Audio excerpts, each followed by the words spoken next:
All right. What's going on? What's going on, people? Hope you're well. Hope you're good. Okay. So, guys, it looks like Canelo Alvarez and Plant is off, and we may get a Bivol fight instead. What do you guys make of a fight with Dimitri Bivol instead? I think it's a good fight with Bivol. Good fight. I like it. I like the Bivol fight. Salute, Brendan. I hope you're well. I hope you're well to everybody in the chat.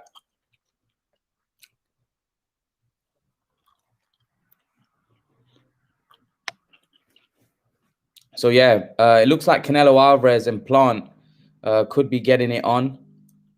It's definitely a good fight. Oh, sorry, not Plant. Sorry, it looks like Canelo and Bivol could be getting it on, which is a very, very interesting fight.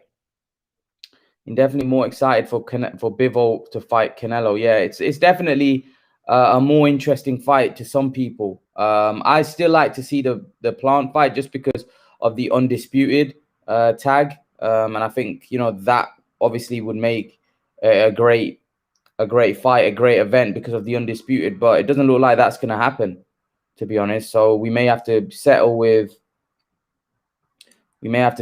a Bivol fight, which the only problem I have with a Bivol is the fact that Canelo may be looking to fight Bivol at 168, and I don't really see the point of that. I don't really see the purpose of him fighting Bivol at 168. I think he should be fighting him at 175. I don't think he has anything to gain by fighting him at 168. What's he got to gain? Bivol's a champion at 175. Canelo has a lot more to gain moving up to fight him at 175. So I'm a bit confused by that. I'm a bit confused by why he would bring him down to 168. I don't see the point of that because Bivol's not really a 168 fighter. He's not really fought at 168. So I don't really understand. I don't really understand the purpose behind that. And Canelo's not going to get. I've seen nothing but. I've not seen nothing but stuff about Canelo moving up to light. Well, I think it was Michael Benson that said it. So I'm not sure. Hopefully he does move up to light heavyweight, but that's what I've heard. The rumor mill is that he wants him to come down to 175. Oh, sorry, 168, which is no good. Systematic says Canelo v Yildirim 2 in the works. Can't wait for this epic rematch. This is a great historic fight by the greatest Mexican. Ray says, hello, Imran. What's going on, Ray? I hope you're well. XXX says Canelo should only fight Bivol at 175. Yeah.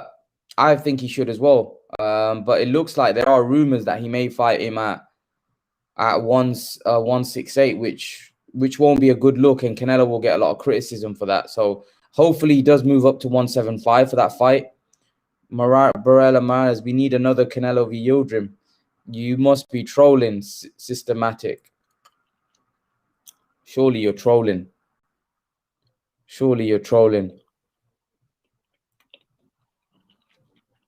But yeah, I would love to see Bivol fight at 175. Bivol is only a champ at 175. There's no point if he moves down, because there'll be excuses about him being drained, etc., and all of that. So I'm not sure that's Canelo. I think Canelo should just fight him at 175. I think he should move up and fight him at 170. To be fair, Bivol has went out months ago and said he'd move down to 168 to fight Canelo. Yeah, he did say it, but I'm not sure.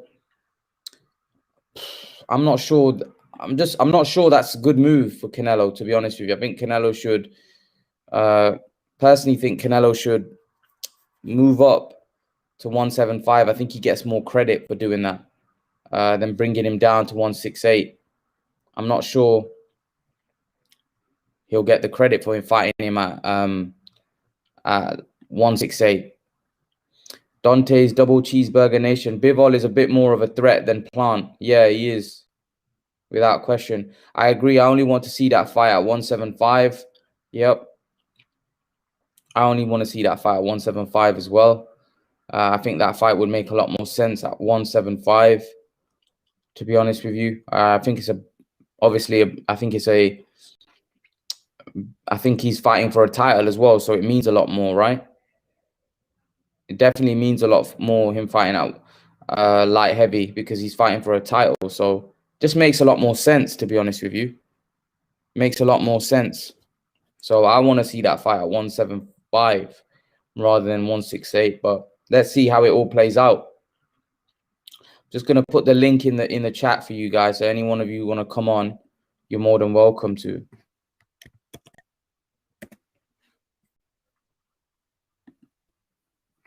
Plant beats Bivol, no doubt. Plant beats Bivol, no doubt about it. Wow. Haters already trying to discredit Bivol because Canelo wants him next. Sleeper says Canelo v Bivol should be in the UK. Canelo always wanted to fight overseas. Nah, neither of them are British fighters. I think he needs to fight a British fighter for it to be in Britain. Otherwise, there won't be any interest, really. Would have liked to see Campbell fight Haney before he retired. Yeah, that would have been a good fight. Campbell's a good fighter. He's a good fighter, man. He just came up short at world level, unfortunately. But, you know, he fought some really good fighters. There's no shame in some of the guys that he lost to. Bivol will murder Plant. Casual comment. Yeah, Bivol beat Plant, in my opinion. Bivol's a better fighter, overall better fighter. But I want to see the Plant fight as well. You know, it's for the undisputed, so it's a big fight. But disappointed that it's not happening. Very disappointed. Very, very disappointed, actually. It should have happened. But it's one of those things, man. It's one of those things. It fell through. Where is everyone? Waiting for people to come on. It's a bit quiet at the minute. Thought there would be a lot more people in the live. Very quiet. Hopefully it livens up later, but let's see. Okay, Bivol will murder Plant. What? I'll be on. Just one sec. All right, cool, Brendan. You're more than welcome to come on. But yeah, Bivol Canelo is a massive. Okay, what have you guys said? When and if Canelo can defeat Bivol, they still want to give him credit and make up every excuse. Bivol, yeah, but if Canelo fights him at 175, if Canelo fights Bivol at 175, there's no reason not to give him credit. But if he fights him at 168, then Canelo's kind of gonna ask him for criticism. Do you see what I mean? That's why I think he should fight him at 175. Bivol will murder. Nothing dude doesn't have power. Plant doesn't have power either, but he has better technique than Bivol. Wow.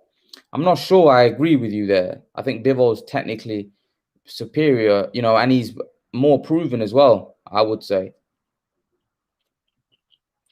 It will happen at 175. What, Canelo v Bivol? Hopefully. But if it does, then Canelo wins the title, world title at 175. Makes no sense at 168. Yeah, I do. Canelo is the type of guy that wants that smoke. Yeah. Canelo wants that smoke without question. He definitely wants that smoke. The belt is at 175. Yes, it is. Bivol is not going to make 168 in 7 weeks notice for September. Yeah. Yeah, Bivol said he needs time to come down to 168. You know, remember, Bivol's fighting at 175, so it's not going to be easy for him to make 168. Bivol said he would go down to 168. So why people the criticism? Because Bivol's a champion at 175. So why wouldn't Canelo fight him at 175 and take that belt? XXX says Canelo knows 175 is too risky. Canelo knows 175 is too risky.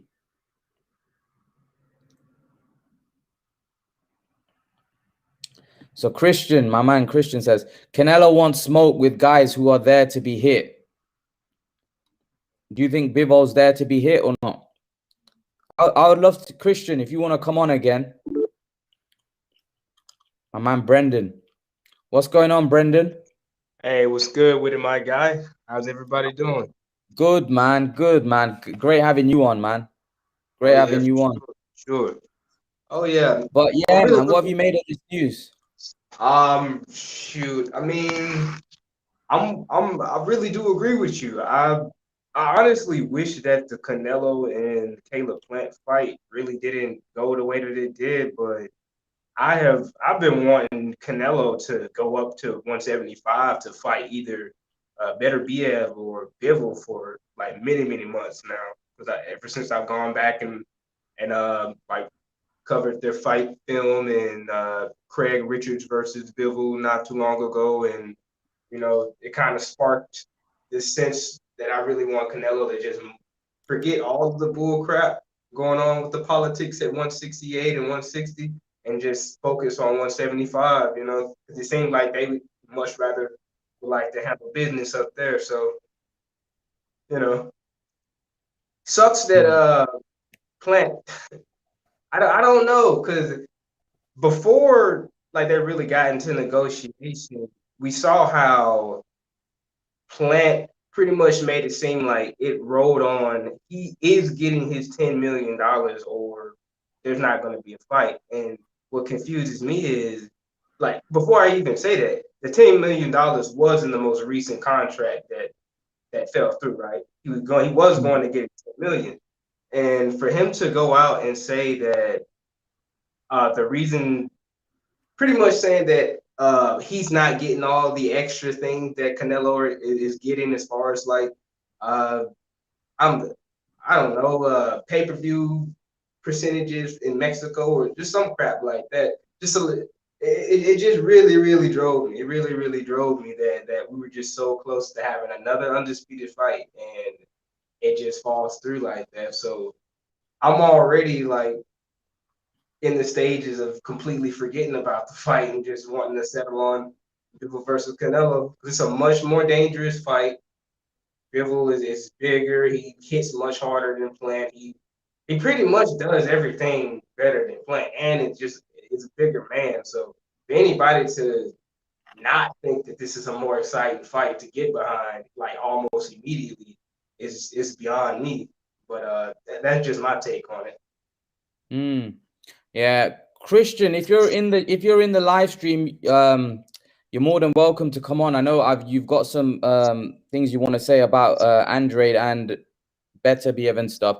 I'd love you to come on and give your thoughts. Um, but yeah, in terms of, so what I wanted to ask you, Brendan, Yeah.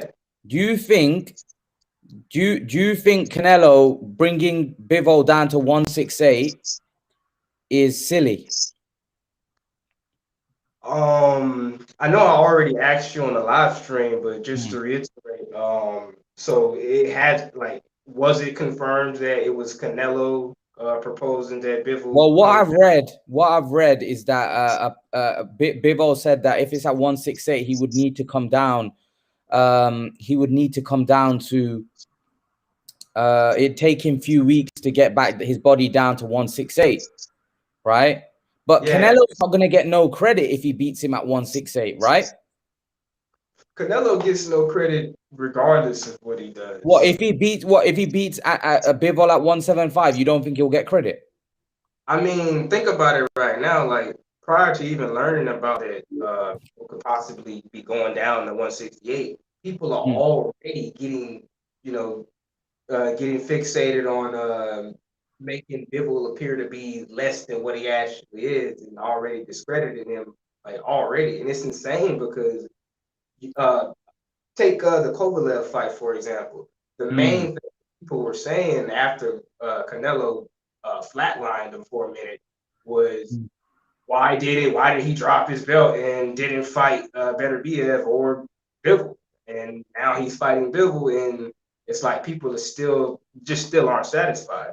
Like it seems almost asinine that it just is asinine in my opinion that Canelo is in talks of fighting Dimitri Bivol, but people are still on and on about him not fighting Demetrius Andrade or Charlo, really Andrade for today. That's what I've seen people cry why haven't Canelo fought? Why is he trying to fight him as far as today goes? But it's silly. Like the whole politics of boxing is really just super silly to me, which is why I usually try to focus specifically like on the fighters' in-ring attributes and just the fighter, like the boxers, like the politics surrounding it, and it's silly. Yeah, I'd agree. Sleeper, I know you're in the live stream, What's man. going on? Yeah, I'll just letting homeboy let's speak his piece. I just want to talk about there was an interview with Bivol not too long ago with Fino Boxing, and he was discussing that about maybe he just said it would be something to drop to 168, come get a title and fight for undisputed. I don't think he's gonna go to 168. I don't think the thing is, Sleeper, that's for me. I'm sorry, I'm a massive Canelo fan, as all you guys would know. But that's nonsense, right? Canelo. Yeah, it's Canelo, nonsense. I don't believe Canelo wants him at 168. It'd be pointless, really. What are you going to achieve? He doesn't have a value for 68. I believe he's going to go to 175. That's no problem. He walks around that weight. That's that's his weight. He's big. And Bivol said he's small for light heavyweight. He admitted that. I think it's going to happen at 175. It's going to happen. It'd be pointless at 168. There's nothing there at 168. It's pointless. You think Canelo won't? But here's the thing: if Canelo brings Bivol down to 168, right? Yeah. Then he's gonna get a lot of criticism. You know that, yeah, right? Of course. Even from me, because I'm a Canelo fan as well. If he's trying to push it at 168, yeah, I'm sorry, I'm gonna have to get on his ass for that. It's pointless at 168. You know what I mean? Because honestly, Bivol, do you hear what Bivol said, Sleeper? Yeah. Bivol said he needs weeks to get down to 168. Yeah, there'll be two. He said he's ready. He's ready for September at 175. He's ready, and he ain't even arguing, or he didn't even mention anything about money. He's ready for all the smoke. You know what I mean? He ain't complaining about nothing. He's willing. Whatever Canelo wants, he's ready. To even he says he wants a bigger platform. He said it'll be perfect for him because people don't really know who he is. To see him fight Canelo, he'll get all the recognition. People will see who he is and see what he's about. He's ready. He wants it. So I agree. I agree with you, Sleeper, that there's no way Canelo should be bringing him down to 168, because if he does, he's gonna get a lot of criticism from the fans. A lot of criticism. A lot. He already gets all the criticism and hate in the world. By him doing that, it's just gonna feed the fuel. You know what I mean? Yeah. And the criticism's right then, because what that'll show is he's trying to deplete Bivol. Can I say something? I'm looking at an article right now from April 15th, 2020, and from Demetrius's own words, he said, "Yeah, if he wants to fight at 175, of course, I want to fight him. And I just want to fight. I like to fight. I feel at home in the ring. I want a big fight. I want to fight against Canelo or another champion. If he wants to fight at 175 or 168, I'm ready to fight him." That was just in April of 2020. So yeah, we know Bivol is ready for anything. He's trying to prove a point. What'd you say, dog? Oh, I'm sorry. I just said we all know Bivol. He wants all the smoke. He wants all the smoke. He's willing to go 168. I just don't like if there's any truth if there's any truth that Canelo's trying to campaign at 168 for Bivol. Yeah, that's ridiculous. He's gonna come on. Like I said, Canelo gets a lot of stick anyway, like unnecessarily and undeservedly. But for this, I'm sorry, I don't think I'll be able to defend him because of the fact that exactly. Bivol's a champion at 175. If Bivol wasn't a champion at 175, then I can understand. If Bivol wasn't a champion, he was just a regular contender, right? Yeah, just a regular. But he's a champion. So Canelo has a champion in his prime at 175. Yeah, it's just crazy. It's just all the criticism, all this hate. I mean, they're already trying to discredit Bivol, saying, "Oh, he doesn't have enough time for September 18th. Oh, he fights nobodies. Who is Bivol?" You know, why are you gonna say that? If you're a true boxing fan, then you don't belong. If you know what I mean, it's crazy. They're already trying to discredit him just in case Canelo beats him to make up excuses. Sleeper Bivol at 175 for Canelo's a tough fight, man.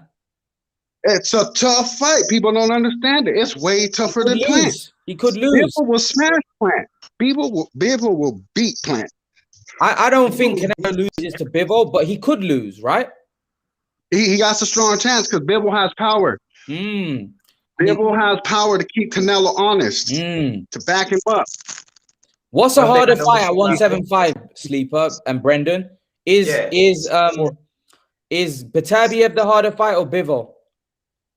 I think Bivol because he's stronger, he's younger. Betrieve's already old, he's aging, he's still tough. He's still tough. But I think Bivol's a tougher fighter. Brendan? Betrieve was more experienced. He's seasoned. I'll give him that. I think they both provide different dangers, and I feel like every punch.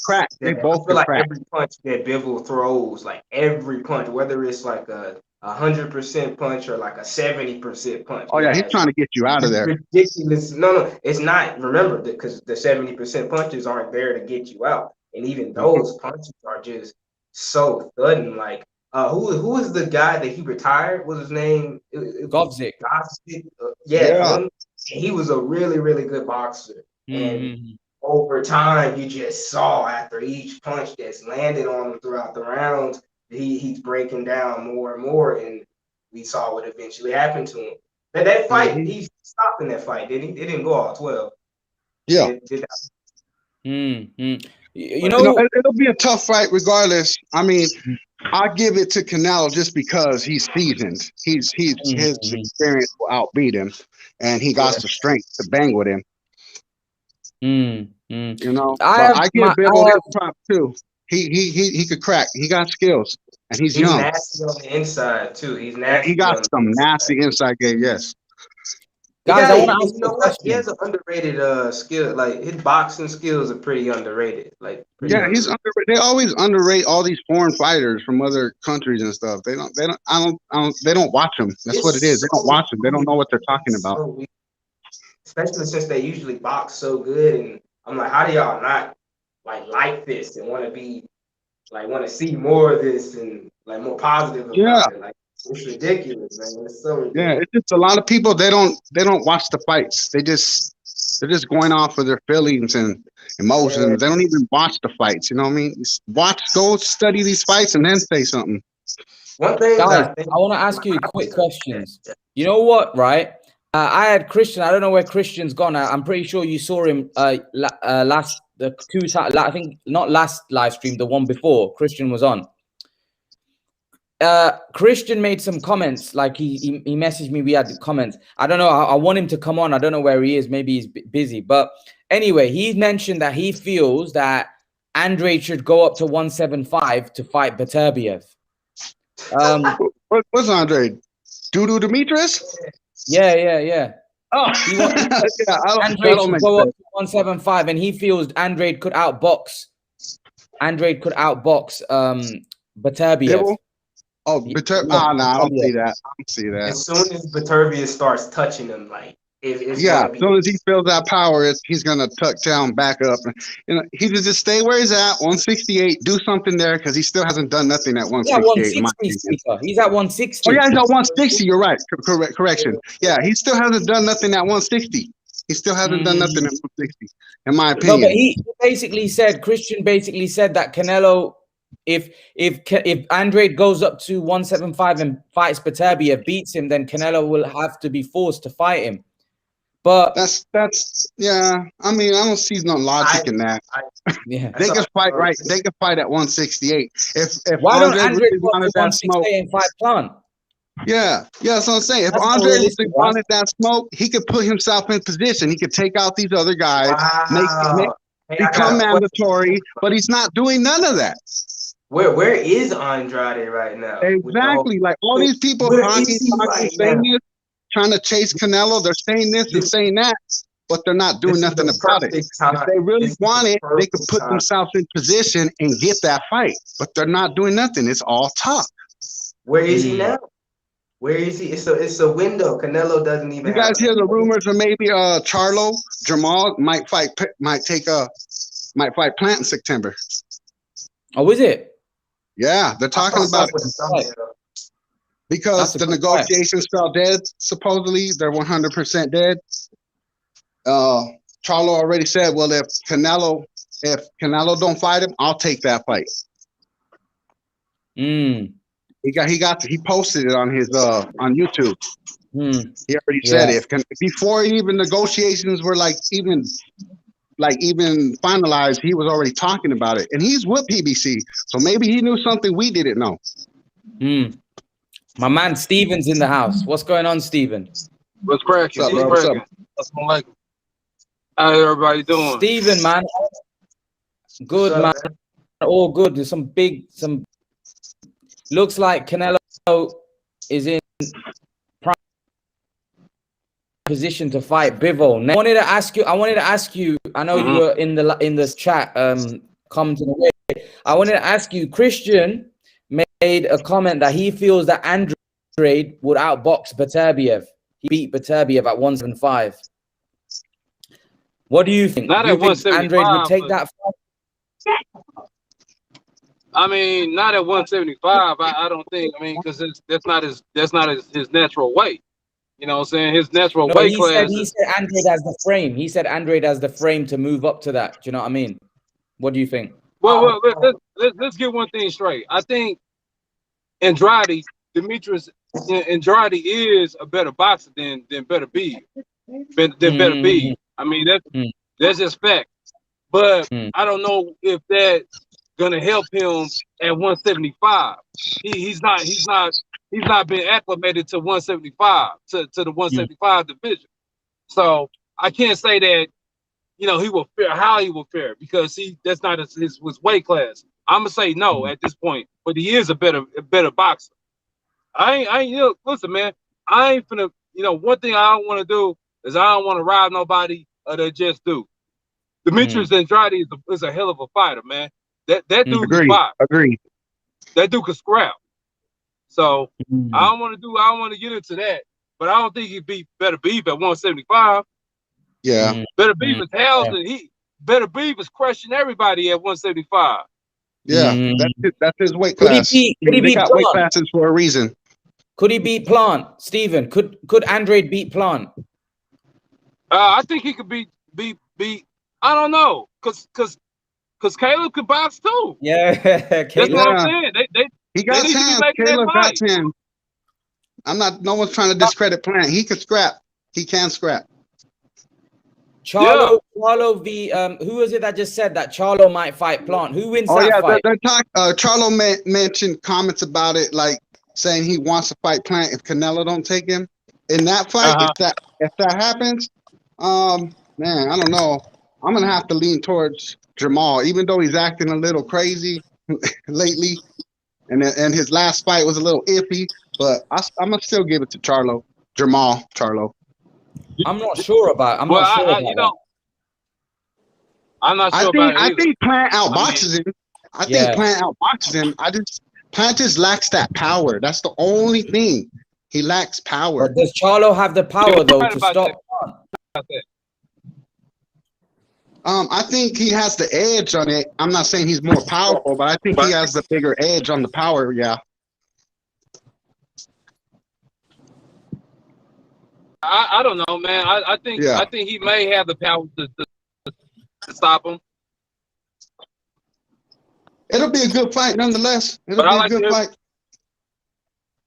Oh yeah. Yeah, I heard someone in the comments said Plant's fighting Benavidez next. That's not true. Benavidez got a fight coming up in August. Who wins that fight, Plant or Benavidez? I'm gonna have to give it to Benavidez. Not just because he's Mexican or anything. It's just from what I've seen. I study all these fights. from when they started till now, and just based off what I've seen, off all the highlights of every fight Plant had and every fight Benavidez has, I just think Benavidez has the upper edge of combos, power, his body shot. Yeah, his defense ain't all that great. His defense needs work, but the combinations, the speed, the power, I'm gonna have to give it to Benavidez. You know who I'm gonna say? I'm gonna say Benavidez. You know, I Benavidez to me, man, he a straight killer, man. That dude's a killer, man. So he is. You gotta give it to him, man. He hasn't been beat. He hasn't been beat. He didn't lose he lost his belt on the weight. No one took that from him. That dude is a straight up gangster, man. Benavidez, he ain't like his brother. Jose, you know, and Jose can scrap too. Oh yeah, he can scrap too. He can scrap too. But David, Wavy Davy, man, that dude's incredible, man. I like him. I like him too. I've been following. I met the kid. I'm from Arizona, so I met him. I hung out with him. Okay, so cool. I like it. Benavidez can scrap, man. Ray says Benavidez gets hit a lot. Young. He's still young. A lot. Poor defense, Benavidez. Ray saying. Yeah, he needs to work on his defense a little bit, but it's because his confidence and his offense is so strong that he feels he don't need that defense, and that's where he's gonna make a mistake one day. He needs to work on his defense too. I mean, Donda, how are you? Don Dada, how are you? How you doing, man? You can hear me? Yeah, I can hear you, man. Loud and clear. Loud and clear. I was speaking. Nobody replied. I didn't know if y'all could hear me or not. How y'all doing, man? What up, bro? All good, man. All good. How do you see this situation playing out then? Looks like Plant fights off and Dimitri Bivol. I want to ask you first, then I'll go to Stephen because Stephen has answered this question. If Canelo drags Dimitri Bivol down to 168, are you going to give him stick? No, I'm not, because Bivol already said he can make 168. So what's the problem? Because Bivol also said I need weeks to make that weight. And yeah, but that's coming from his mouth. So he said he can make 6'8". What's the problem? Yeah, but if you're not getting problems at 175, why would Canelo want to fight him at 175 and become a champion? Yeah, that makes sense more. It makes sense more to fight at 175, but I haven't heard Canelo Alvarez say that he wants Bivol to come down to 168. Yeah, we haven't heard nothing from Canelo yet about anything yet. I want to touch up on the Andre real quick. I feel like I feel like a lot of people are underestimating Andre. Like y'all haven't seen him fight or something. Even though a lot of people said that he looked horrible against Liam Williams. He almost got him. He almost got Williams out of there in the second round. Yeah, he did. Yeah, I've been giving it Demetrius Andrade his prop. You guys got to remember, Andre is 6'1" compared to Canelo 5'7". Andre has a 74-inch reach. This is 74. Yeah, my thing is, it's not that it's not that he's not a good fighter. He's great. He's a champion, well deserved, much respect, and he can. Does he beat Batavia? Don Dada, does he beat Batavia? I want to see him fight better opponents. That's I don't know if he beats Beterbiev or Bivol, but I know he is a tough test for both of those fighters, Beterbiev and Bivol. They haven't been in no big, spectacular, blockbuster fights themselves. So, true. Do you think he can beat them? Do you think he can beat them? If you think he's a tough fight, do you think he can beat them? He has a chance. He has a big chance. I say to beat 60-40. Andre is a big guy. Come on. 74. Okay, Don Dada, let me put you on the spot. Andre is big for 160. Let me put you on the spot then. Does Andre beat Canelo? Yes or no? Out of anybody from 160 to 175, I think Andre has the best chance to beat Canelo. You're sitting on the fence though, man. You're not giving me. Do you think he'll win? It didn't sound too confident in how he's done. If you think he's gonna win, just say it, man. Just like it's your opinion, man. Look, don't be afraid to say. Just like Christian was saying the other day, when it comes down to styles, it'll make a great fight. Andre on paper should beat Canelo. On paper. On paper. But the thing that I was trying to get through to Christian was that he was only looking at some variables. He wasn't looking at everything. He wasn't looking at the intangibles, the head movement. He wasn't looking at everything when he was comparing the two. You know what I mean? Yeah. But on paper, realistically, styles, Andre should be able to beat Canelo. And I'm a Canelo fan. Don't get me wrong. Yeah, I'm a fan of all boxers. I think Andrade will give him a problem probably in the early rounds, but ultimately in the end, I don't think he could take out Canelo. Don Dada, how does he keep Canelo off? With his 74-inch arm reach. Yeah, he got reach. He got long reach. He does got reach. In the first 3 rounds, Andre is so explosive. He's explosive. Look at all his fights. He starts off real strong. Yes, you know I agree. What I mean? That's key right there. That's play a key factor. At 160, he might be able to knock anybody out if he lands a punch in the first 3 rounds. To be honest, he starts off so strong. Go back and look at his fights. But then he anyone else. No, that's the thing. Yeah, I've seen all his fights. He can bang, no doubt. He starts off so strong, haymakers, like balls to the wall. He starts in the first 3 rounds. The haymakers, though, is what gets me a little bit. He's a little too wide with those. No, I see Canelo will pick that apart. Come in or leaving, because he comes in with that wide uppercut, no defense when he's coming in, and sometimes when he's leaving out, he drops his hands. So I could see Canelo, catching him definitely. Yeah, that's the only thing that. Go ahead, Steven. Give your thoughts. Jump in. Hey man, whoever that is that was just talking, is that Don Dada? Yeah. Don Dada. Yeah, man. He can acknowledge, man. He's speaking the truth, man. I mean, man, for all intents and purposes, Demetrius Andrade, man, that dude, man, like you said, man, he got the reach, the height, and then he got those angles. He can hit it with. You know what I'm saying? I don't know, man. If you ask me, I don't know. I'm gonna say that he can't.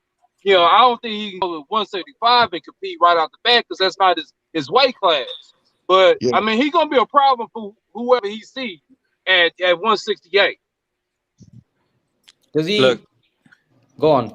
Look, I'm not gonna lie. Yeah, everybody knows Andre's resume is not the best. He really hasn't been tested. And to be honest, he can, just like everybody before Kalen Smith, B.J. Saunders, they never been in a blockbuster fight under the lights. So Andre can come in and just flop, because he's never been at a big type of blockbuster fight. He can do that as well. So we really don't know with these guys, because they've never been in with caliber opponents. That as well. Someone sitting on the outside, all the speculations, all the saying this and that. No one really knows for certain. No one really knows. Guys like Charlo. Hey man, I'm gonna tell you something. I'm gonna tell you something, man. Check it out. Floyd Mayweather, he won most of those fights before he even stepped in the ring. Mighty Mike Tyson won most of those fights before he even stepped in the ring. They had that mental edge. They had that mystique. Yeah. And so if you get a fighter out there that know he got the goods and know he was confident, that's why I was saying about Caleb Plant a couple of weeks, like a month back. We were talking about that on here, and I was saying that about Caleb Plant. If Caleb Plant knows in his heart and he ain't tripping on none of that, go in there and murk Canelo, because he ain't got that inhibitor. He ain't got that scare factor. He's strong in the mind, and he can squabble. He can box. But the thing about no one's wrecking Canelo, especially Caleb Plant. Based on his last few performances, Caleb Plant should have knocked out that old guy he was fighting. He didn't even he just outpointed him. His last fight, Caleb's last fight was so trash. I mean, it wasn't trash, but it wasn't it wasn't. It's not I can't wait to see him again. You talking about when he fought Caleb Truex? Yeah, he should have got him. He was on his last fight. He was an old man. That would have been like if Canelo and Alvi Yildirim, if that went to 12 rounds, like it would have been the same thing. Yeah, Plan did not look good against Caleb Truax. Than Avni though. Yeah. Caleb is he was a former world champion. He's a good fighter, Caleb Truax. He's just old. You're right. Yeah, he's I mean, old. Avni Yildirim on his way out. Went hell and back with Anthony Durrell. Yeah. Who was that? That's the Anthony Durrell. When he fought Avni Yildirim, they went. Yeah, wasn't that a draw? Was that a draw or did? That's why the WBC made it mandatory because they thought Avni Yildirim could have edged it out. But he got deer in the headlights. Like the lights are way too bright for him. No, I think the fight was stopped with a headbutt. Yeah, he's not good. I'm just saying, like you could see, like as soon as he stepped in the ring, you could see like the whole event was way too big for him. And that's are you talking about Wilder that's the point I'm trying to make with that's the point I'm trying to make with these fighters. Anybody that's up with Canelo, they look like these headlights. The moment is too big for them. And I don't think the best Caleb plan. That's what happened to BJ Saunders. That's what happened to Kalen Smith. Yeah, but like the moment was just too big for them. You don't think Billy Joe put up a good effort? No, he did okay. He won like BJ Saunders was stealing the middle rounds. He was getting momentum in the middle rounds. I give Billy Joe Saunders his credit, man. He was hitting Canelo with some good shots. He was. Billy Joe or Andrade? Who wins? To the chin. What was that? Billy Joe or Andrade? Who wins? I'd give it to Andrade. I'm gonna have to give it to Andrade too. Steven? The reason being is BJ Saunders is just he didn't look sharp. Andre looks way sharper. Caleb Plank, they look sharp. I'm not saying they're better skills wise or anything like that. They just look sharp. I just think that's a very 50-50 They look sharp. They stay in the gym. Discrediting Callum Smith and BJ Saunders against Canelo, saying, "Oh, they're European bums." They're champions, okay? They were undefeated. Smith was ranked number 1 at 168. They're saying they're bums. It's not that they were bums. They're great fighters. It's just Canelo got in there and made them look like that. And it's not Canelo's fault who's champion and who's not. Like people always want him to fight someone, but that guy isn't holding the belt he wants. So like it's not his fault. Champions are champions. Like you can't champions for a reason. Other person like if they're champions or not. Yeah. Like taking from what Benavidez would have fought him this year if he didn't lose his belt on the scale. So going off what you guys are saying, then most of you think that Andrade would beat Billy Joe, right? I believe so. I'll give him the edge. I'm saying it's pretty 50-50. I'll give him the edge. Yeah, I'll give him the edge. I won't say he will dominate. I'll give him the edge, though. He's not going to dominate. I'll give him the edge. I'll give him the upper edge. I think it would go to decision, and I pick Andrade. Yeah, I pick Andrade in the decision just a little. Just give him the edge on that. Steven? Yeah, I think and Demetrius Andrade he beats Billy Joe. Yeah, no question. Why would you say that though, Steven? What makes you think that he beats him? What intangibles do you think Andrade has that would get him through that fight? Because he's too he's not even, I wouldn't even say he's a slick fighter. He's just very unconventional. And he's go ahead. No, I'm saying he's unconventional. I'm like unorthodox. He's unpredictable, basically. Yeah, he's unpredictable, and he hits you from those different angles. Those type of fighters, man, you really can't do replicate, and you can't spar well with those, for those fights because they like one-offs. It's kind of like how Manny Pacquiao is. He's a one-off. You really can't duplicate that. It's gonna be hard for Earl Spence to kind of get someone in there to prepare him for that. It's got to be something that he sees for the first time when they fight. Yeah. And I just think that Demetrius Andrade, his unconventionality is what offset anything Billy Joe brings to the table, thus bringing him, Demetrius Andrade, the win, the W. But Billy Joe's pretty unorthodox too. He does a lot of showboating. He does that's what I'm saying is a very 50-50 fight. I feel like Andrade is like he's really his best rounds are the first 3 to 4 rounds, and then he becomes like basic to me. he becomes like he just does enough to win. He doesn't like push the gas, you know. Like I just feel like he gets the knocks down in the first half, but and then you know what the difference between Billy Joe and not a 168. It's not a how many times has Dimitri Andrade boxed? How many times has he boxed? No. How many times has he lost a boxing match, a professional boxing match? No, he's undefeated. No, he's undefeated. So he's doing enough he's doing more than enough to just, you know, he just ain't going in there just laying down. That's what I'm saying. No. I didn't say that. I said like he's really strong in the first 4 rounds, and then he just like somehow takes off his foot on the gas. Like he gets a knockdown. He always gets knockdowns in the first few rounds. He doesn't like pursue. It's almost like he's not pursuing a knockout or like another knockdown. To me, he's like very good with defense. He becomes very like winning on points after a while. I'm gonna touch on that. You got to understand too, when people are in that position, and all these other guys, I feel like Plant and Andre, they have belief in themselves. They believe they could win against Canelo. To be a great so champion. Did Billy Joe. Billy Joe had supreme confidence. You have to have belief in yourself. You know what I mean? That's right. These guys like Daniel Jacobs. Like Caleb Smith was coming to get a check. They all had. Yildirim was coming to get a check. You can have all the beliefs in the world, but once you step in that ring, you know, that's where the true test is at. I think the people Canelo beats, he just outclasses them. But Billy Joe like thought he was gonna win. He was supremely confident. He was like dancing into the ring. He was like so man, you know, fucking mad shit. Guys, you know the difference between Andrade and Billy Joe is that Billy Joe throws single shots, and Andrade throws combinations. He follows up. Andrade got like those wide Billy Joe is more of a single punch guy.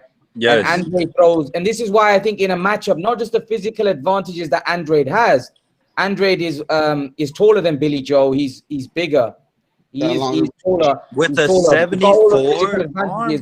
He also throws punches in combinations, and that's the problem. Andrade, Carl's right in the comment section. Andrade hasn't been tested, yes, but Andrade, looking at his style, looking at the physical advantages he has over Billy Joe, right? The hand speed of Andrade and the combination punches that Andrade throws. He doesn't throw single shots. Billy Joe throws single shots. So when you match him up, right, it would mean that Andrade would outwork him.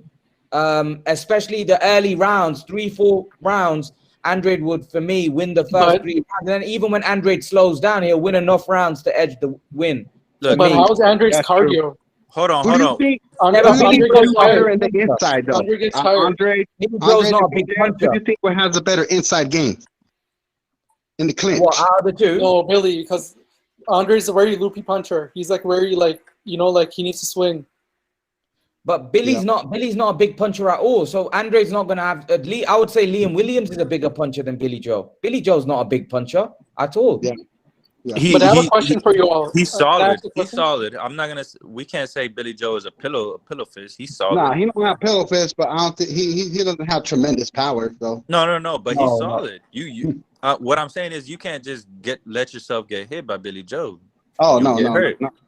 He's not pillow fisting now. I would say Andrade's a bigger puncher than Billy Joe. He's sharper. Yeah. I'd agree 100%. I'll give him a little more on the bigger punch side. Yeah. Because Andre, he's very like in bunches. Yeah, Andre, he like punches in bunches. Billy Joe doesn't throw punches in bunches. He throws single shots. Yeah. But also like Andre, like he like roots his punches like from way down, right? So he gets more leverage. And he's very unorthodox. He's like almost like Wilder, but I mean, better. He finds crazy angles. He finds crazy angles. He landed it on Liam Williams all night. The signature uppercut, that winding uppercut.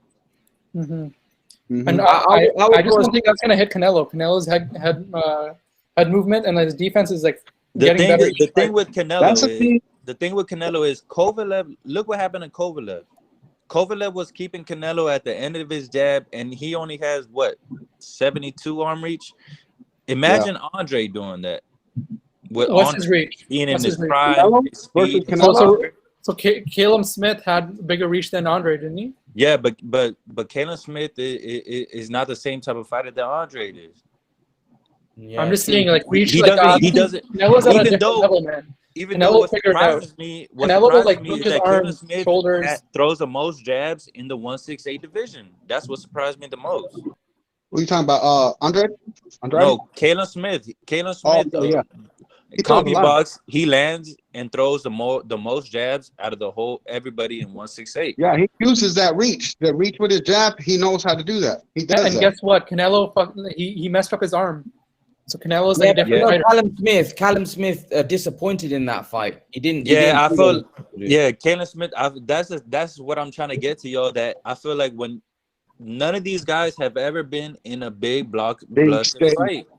And so not only that, why they're not performing. Once they like no one has it instead of like once you get under the lights, is a different AJ, Tyson Fury, Wilder, Canelo. Yeah, half of it is that they fall under the pressure. They fold under the pressure of being under the big lights. Yeah, I mean that's the truth. About the reach thing, I want to touch on the reach thing about a lot of boxers, about Andrade and what we're saying about the reach things. Yeah, some boxers could use that to advantage against most opponents.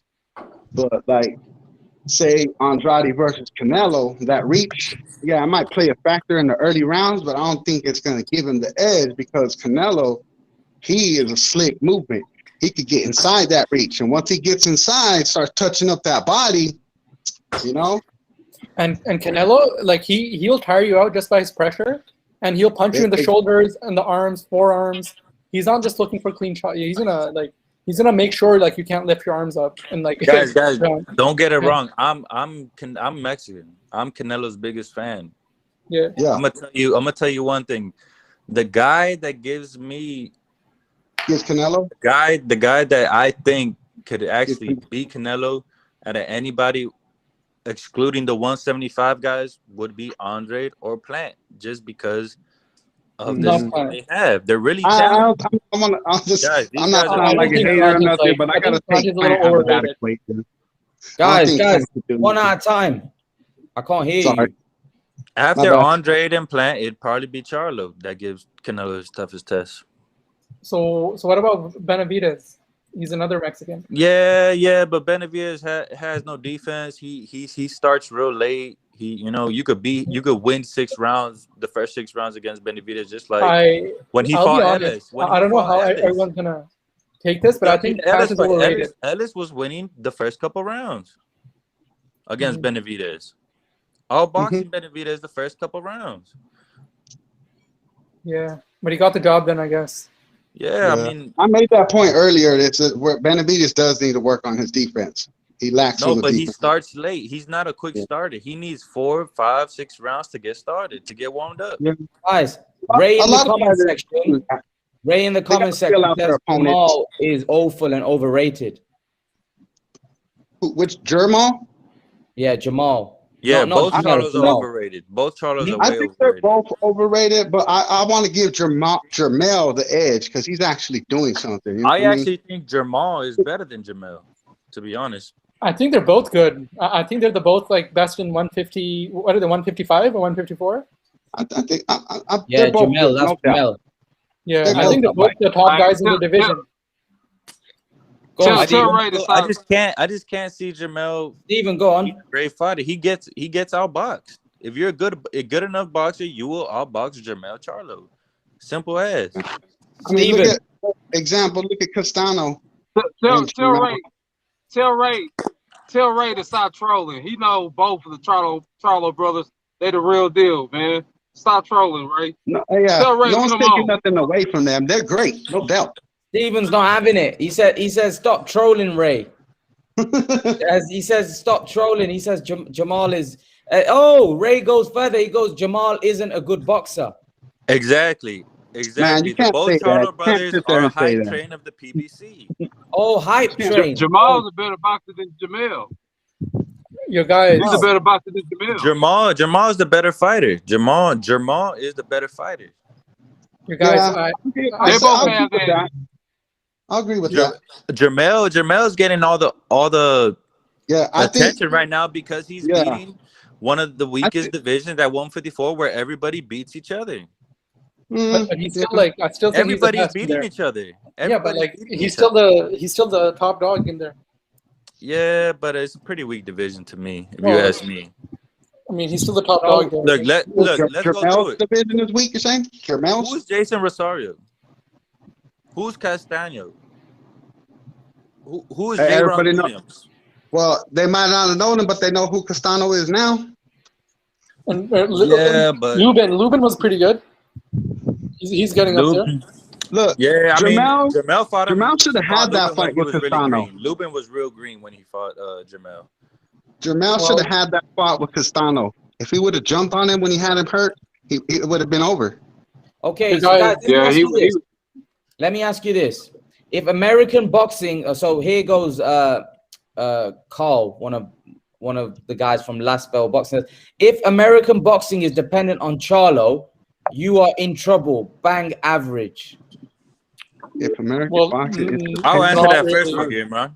Go on. Answer that. They're not dependent on the Charlos. American boxing is dependent on Deontay Wilder and Spence Jr. That's who they're dependent on. Charlos are just extra. To be honest, PBC are putting all their chips towards Spence Jr. and Deontay Wilder. The Charlos are just something extra. Yeah, I think Spence Jr. right now, he's a top dog in PBC. He's a top dog. And America's got Terrence Crawford. He is the top dog at PBC. Yeah, and I'll say one thing. Canelo is like almost like because he only fights in America, right? So like I feel like I guess he's up there too. Yeah. Oh, I wanted to say something. Since you guys all love boxing and stuff, you hear the rumor supposedly that T.O. has agreed to fight Cambosos in Australia? No, I didn't hear that. Yeah, that'd be great for T.O. I didn't hear that either. Australian boxing is up right now. Yeah. In Australia, boxing is really popular right now. But like, is who do they have except for the guy that they got? What's Tzu's son's name? Tim. Isn't it? Tim Tszyu. They got Cambosa. They got a couple other guys. I just can't name it off the top of my head right now. Yeah, I want to say something to Carl.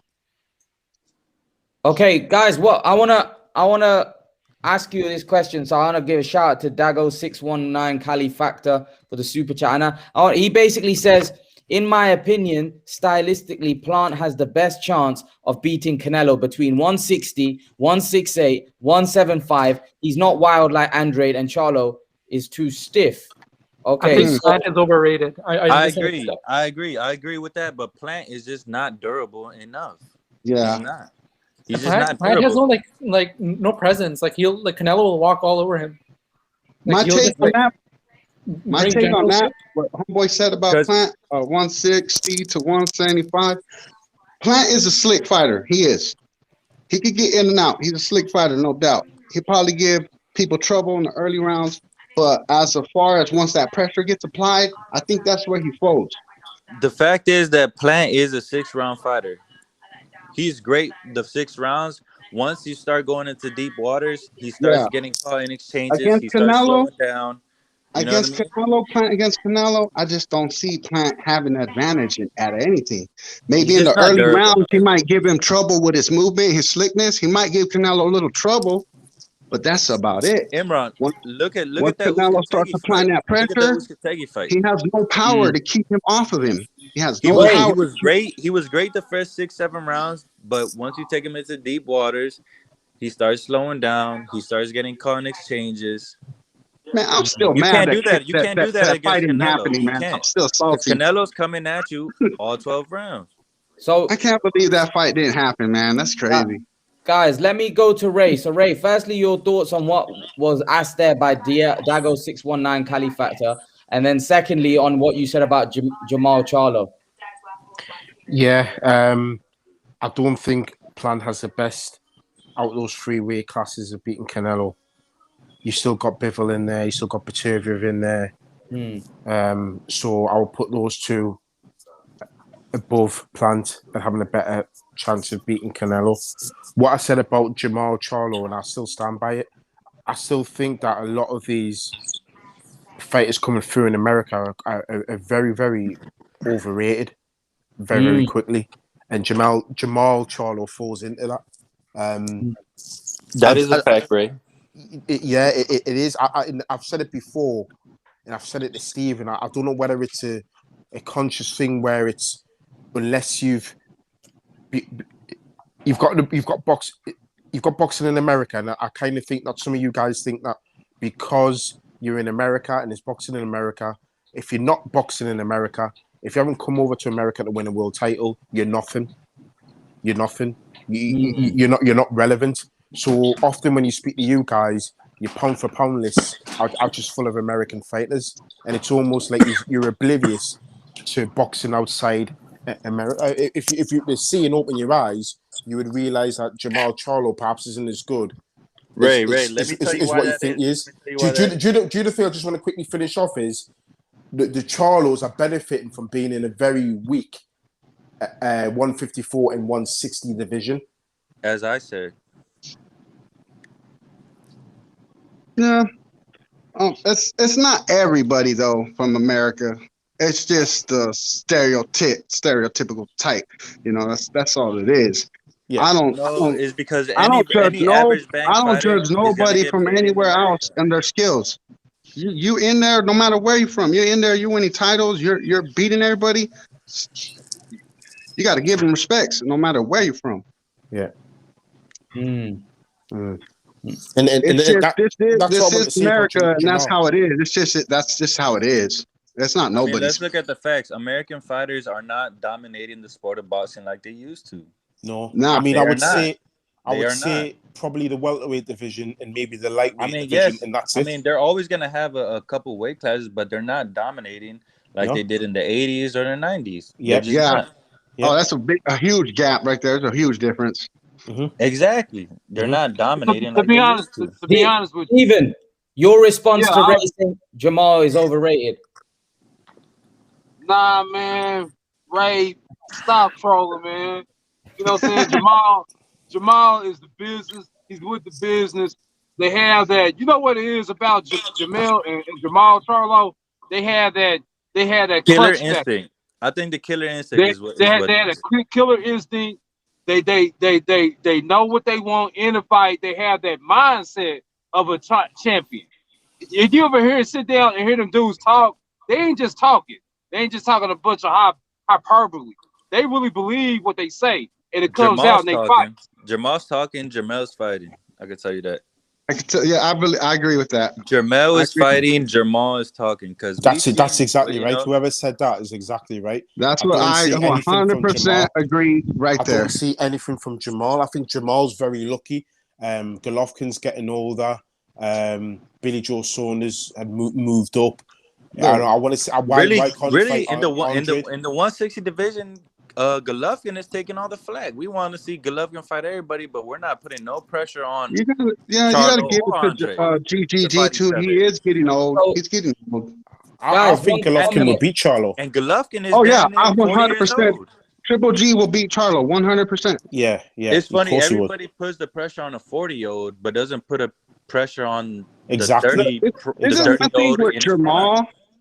The thing about why Jamal and Jermell, why they get so much like negativity, it's not because they're not great fighters, because they are. It's just they're not putting themselves out there in position fighting these other great fighters. They're not making great fights. But are they great fighters though? Have they proven that they're great fighters? I mean, yes and no. Yes and no, Imran. Yes and no. Distinctively, I want to say 100%, but they are champions. No, you got to give them the respect. You got to give them their due respect, the credit. But I want to see them face tougher, more elite opponents. I want to see them put themselves in position to get these better fights. You know what I mean? Yep. That's what I want to see as a fan. I mean, we can't complain about Jamel. That Castaño Jamel's a unified champion right now. We can't say he's doing something. He's doing something. Yeah, that was a robbery, but we can't blame Jamel for that. But Jamal, what is Jamal doing? He's waiting on a Canelo ticket, on a lottery ticket. I know he's waiting and talking all this talk when he could fight and put himself in a position to get that fight. He was talking all this stuff. Oh, I'll drop my belt and go to 168. Now he's saying, "Oh, Canelo got to come to me." You know, like he's backtracking. No, rubbish. Nobody knows them. Oh, everybody knows who the Jamal is. Maybe not because of how exciting their fights are. It's just because they're talked all over social media. You know what I mean? That's how they They know were who both their coming up. big. When they were both coming up. Go ahead, Steven. Go on. No, I was just gonna say, Carl. I mean, they pretty big, man. You can't rob them of that. You may not like them or anything. You might have some qualms about the fighting style or even the opposition, but they well known, man. Steven, we know they're great. We know they're top fighters, but the reason we're talking about them is because Jermall doesn't fight the top fighters, and we've seen Jermell get outboxed 3 times by Castaño and Tony Harrison twice. Yeah, one of those. Okay, there's a problem with that as it pertains to Jamel. One of those fights with Tony Harrison. The first badly fight got outboxed by Tony Harrison. Well, hold hold on, bad. man. It looked like an amateur versus. Guys, let one at a time. Yeah, one at a time. Let speak your piece and let the other dude speak his. One at a time. Wait a minute, man. Let me finish. All right. So the problem with that with Jamel Charlo, the first fight, it was razor thin. In fact, I had the fight going. Me personally, I had to go on to Tony Harrison. I've said it before. He won the fight, but I can see if you scored it for Jamel in that fight, I can see you giving it to that to him that time.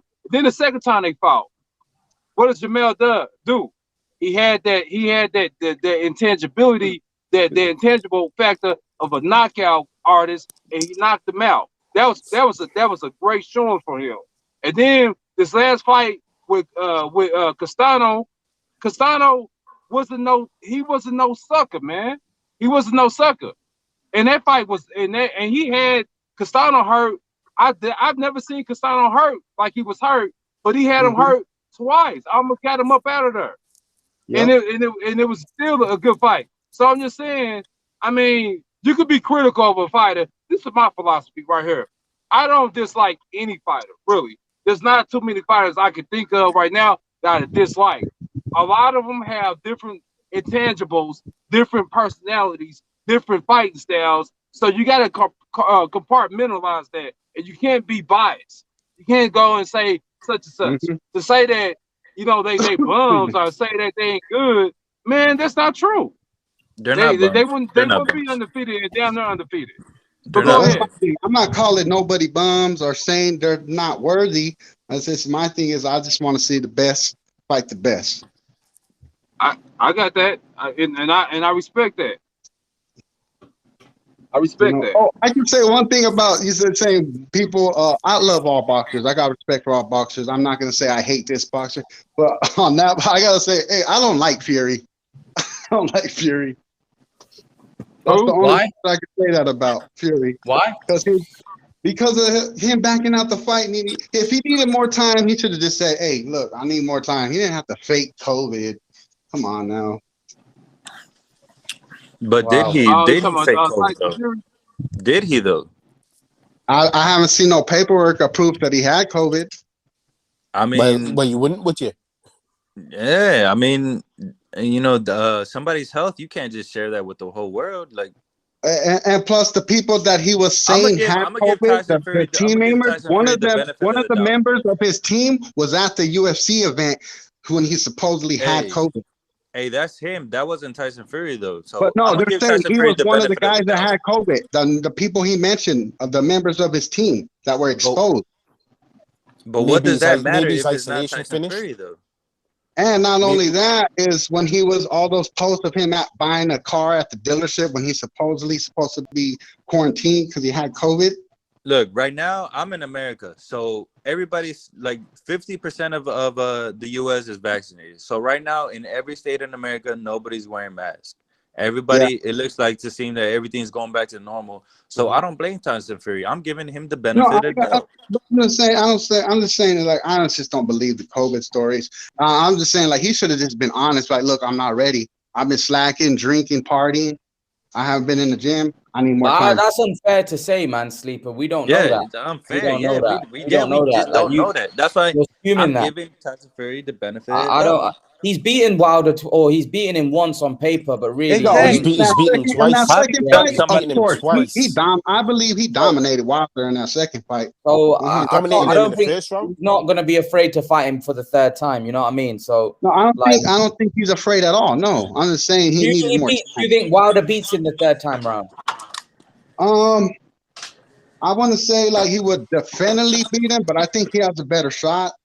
I'd say 60-40 Tyson Fury. Yeah, I think Wilder's not going to be the same fighter going in. You know, I think he's working on his craft, so it's going to be a little different. I mean, you just can never be sure with a big puncher like Deontay Wilder. That's what I'm saying. Deontay Wilder, he's a big puncher, but he lacks on the accuracy and the skills to putting them together. Well, I think everybody can agree that Wilder has looked great in his training videos that he has posted. Yeah, that's what I'm saying. That's what I'm excited to see. I want him to implement some of that training. How do we not know those videos are being edited to make him look like that? Yeah, that could be any fighter. All those videos could be edited in their training. But why not give these fighters the benefit of the doubt? Why not? Why not? Because I tell you why. Deontay Wilder's never looked good in any of the fights that he's had in terms of his boxing ability, not his punching ability. So I can't see how Malik Scott boxed Servain pretty good. Can bring that out of him. Do you understand? You could get Emmanuel Stewart back from the dead. You could get Ray Orcel back. You could get you get George Denton back. It's not going to make a difference to Deontay Wilder. He can't box. He can punch, but he can't box. Yeah. I mean, I could get what you're saying that. He just can't box. He looked pretty good against. You got to give him his benefit of the doubt, though. Hey, I believe he got humbled. I believe Tyson Fury humbled him, and showed him that he needed to change it up. Because his whole career, Wilder, all he depended on was his power. That's it. He threw sloppy punches. I 100% agree. He wasn't a great fighter. He relied 100% on his power only. He does. He does. Hey, I agree with Steven. I agree with Ray, and it that's just the reality of it, and it pains me to say that because I really like Deontay Wilder, man. But I mean, even if you had the power of God, of Allah, and you raised him from the dead, I mean, I raised Emmanuel Stewart from the dead. I don't see him turning that around for him, man. He's got some bad habits that he has to break. This how I look at it. No. I can see him changing it up a little bit, but not like dramatically. Look, listen to this. I look at Fury versus Wilder how I look at Spence versus Pacquiao. We all know Spence should win, but we know Pacquiao's Pacquiao. Yeah. You know what I mean? That's gonna be a great fight. So Fury should win. Fury should win the rematch, but Wilder is Wilder. You know what I mean? It is true. I mean, it is true. That's how I look at it. I think Fury outboxes him, but that one punch that could land could end it. Look, Fury can outbox Wilder for 12 rounds straight, and Wilder could throw that one punch that connects solid, and it could be over. He can knock Fury out in the last seconds of the fight, out cold, and win the whole fight. Yeah. He could do that. I'm not naive and stupid enough to rule that out. But I think you would be if I'm being logical about it. Yeah, correct. But if I'm being logical about it, Fury's shown me 2 or 3 different ways he can beat Deontay Wilder. Yeah, Wilder's only shown me just the one. On paper. The only thing is, Ray, if Fury boxes the way he boxed the first time against Wilder, he's giving Wilder a very good chance of beating him. Whereas if he fights the way he did second time, I think he's giving Wilder like literally no chance. But then this is the beauty of it, Imran. Deontay Wilder doesn't know which Tyson Fury's going to turn up.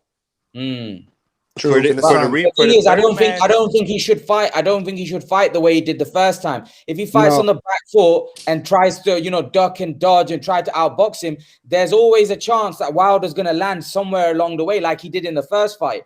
But Imran, I disagree with you, Imran. If he pushes Wilder on the back foot, Wilder can't do anything. There's more chance of Wilder catching him if Tyson Fury walks forward, mate. Yeah, exactly. But this is what I'm saying. Exactly. This is what I'm saying. That if Wilder puts him on the back foot, if Fury puts Wilder on the back foot, Wilder can't fight going back. But if Fury fights the way he did the first fight, where he was trying to fight the way he did against Klitschko, he's giving Wilder a much better chance of landing something. Because that too. But there's Wilder's coming at him. That's when Wilder's dangerous. If Fury's going at Wilder, Wilder's going back. He's on the back foot. And Wilder can't fight on the back foot. So do you see what I'm saying when I'm saying that it doesn't matter who trains Deontay Wilder? Because he's never. The problem is I hear people saying, "Oh, you've not seen him against Malik Scott. You've not seen him against this fighter." Those fighters on Tyson Fury. Those are C or D level fighters. If we're going to be brutally honest about it.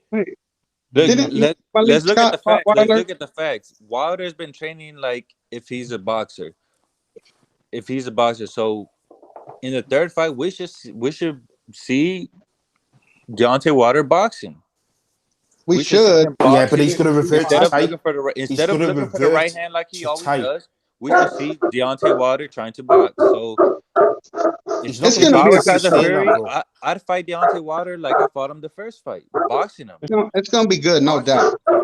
I just wish we would have seen it already. Guys, I wanna come to your bring up this fighter because obviously he's retired today. Is that dog loud in the background? Whose dog is that? Let me get inside. Luke Campbell. Ray, I'll come to you first as we're British. Luke Campbell retired today. What do you make of his? I just saw that. First of all, I want to say this.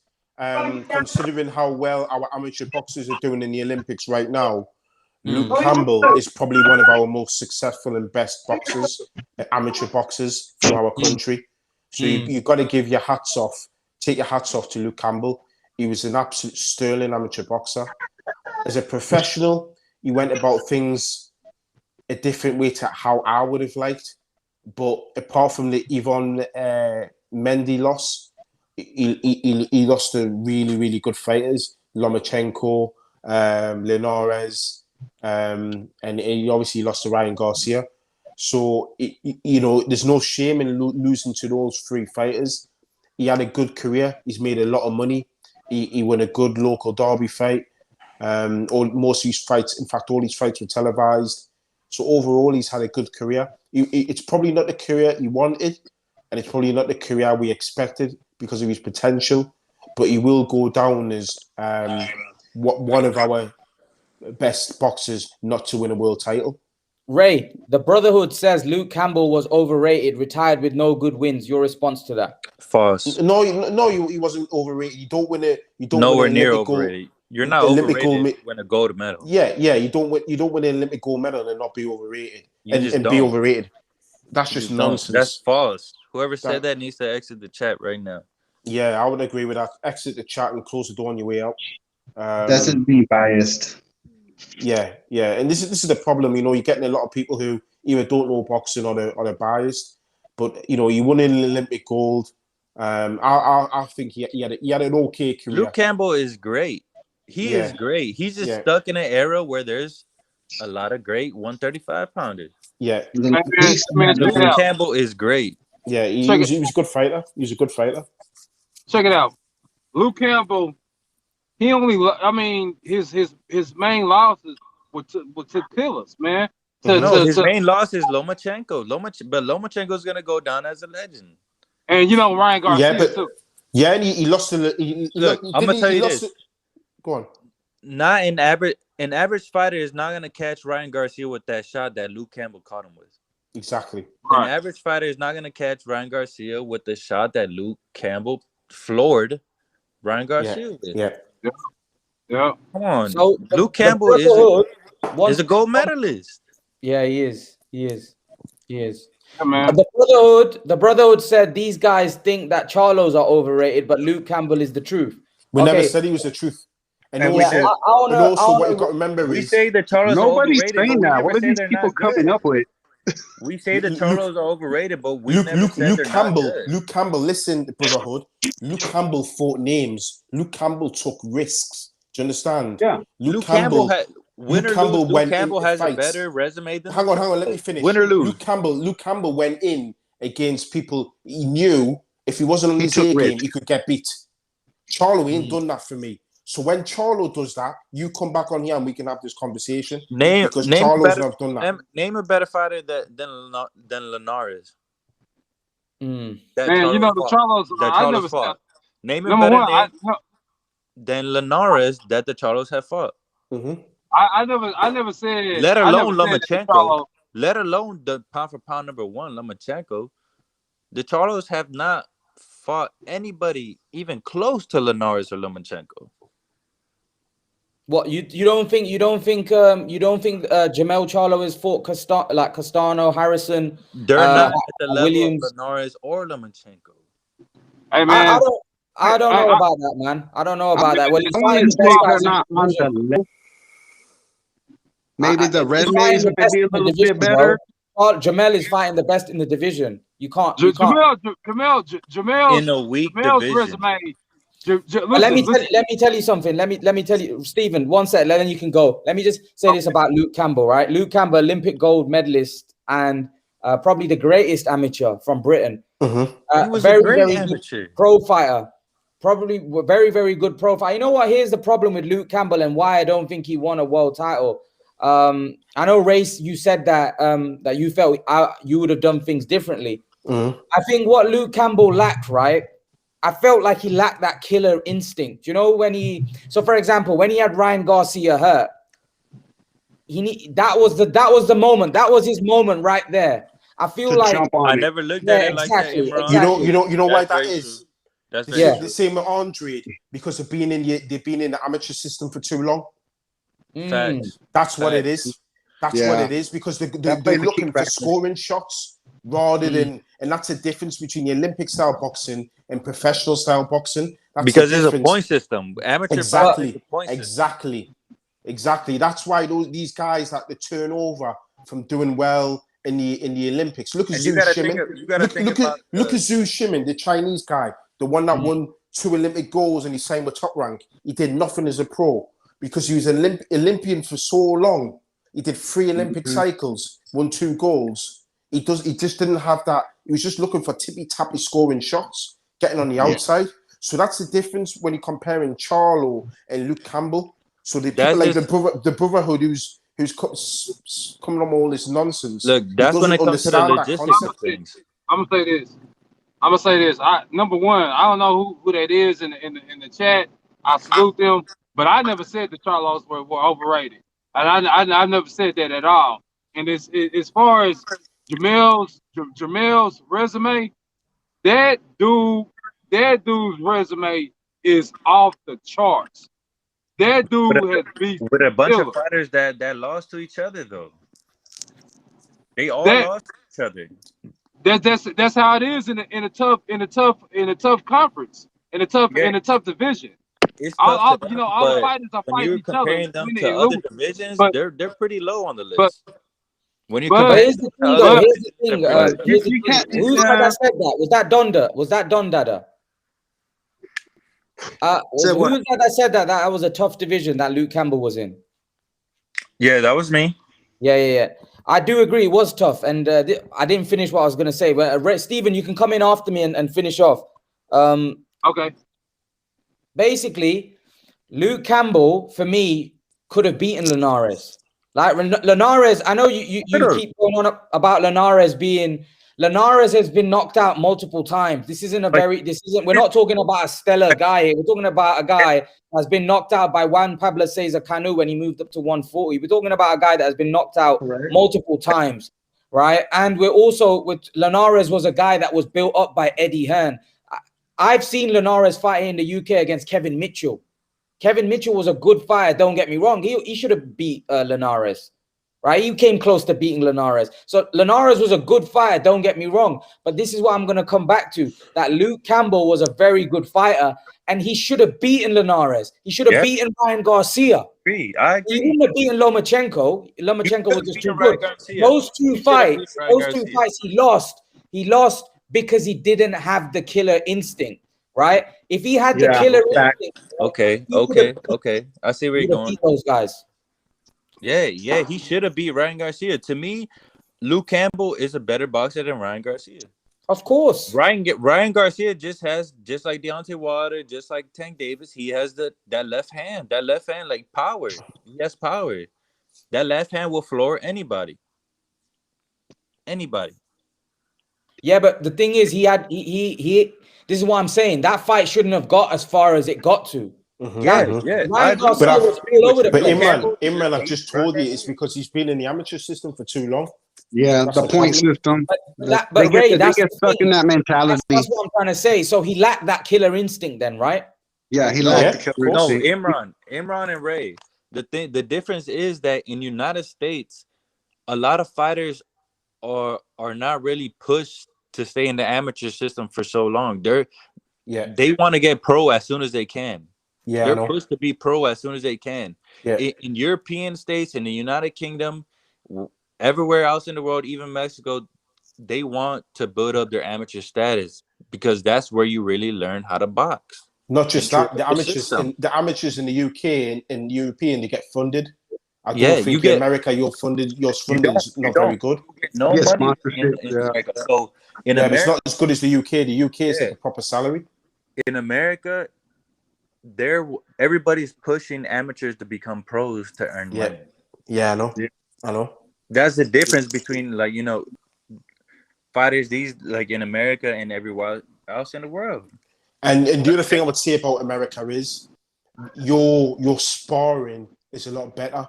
So that's why a lot of our guys come over because for sparring because there's so many boxes. I mean, why do you guys think Amir Khan came to America? To be a star. Yeah. To be a star and to have money. But that's changing now, though. Yes, go to America. I was saying that all along. America is not dominant in boxing like they used to. So that's a good thing for the sport of boxing. Yeah, it is. Mm-hmm. Yeah. Yeah, but I want to touch on it looks like Ray we may get Eddie Hearn said that we may get Amir Khan v. Kell Brook. Oh, no. Oh yeah, I saw that earlier. I saw that. I'd pay for that fight. Don't spoil my night, man, bro. Please. Hey, I hope it's on the zone. Oh man, I hope it's on the zone because I paid $100. This has been on and off for more times in my life switch. Yeah, I was a little kid when this fight first got talked about. I know. I think I remember that. 10 years too late, but I still watch it. I still watch it just to see it finally happen. I'd rather see Khan v. Tank. Is he joking? I mean, Khan's a star. He can fight anybody. Now. Khan is a star. He can fight anybody. Oh, did you hear about Tank supposedly trying to fight Thurman?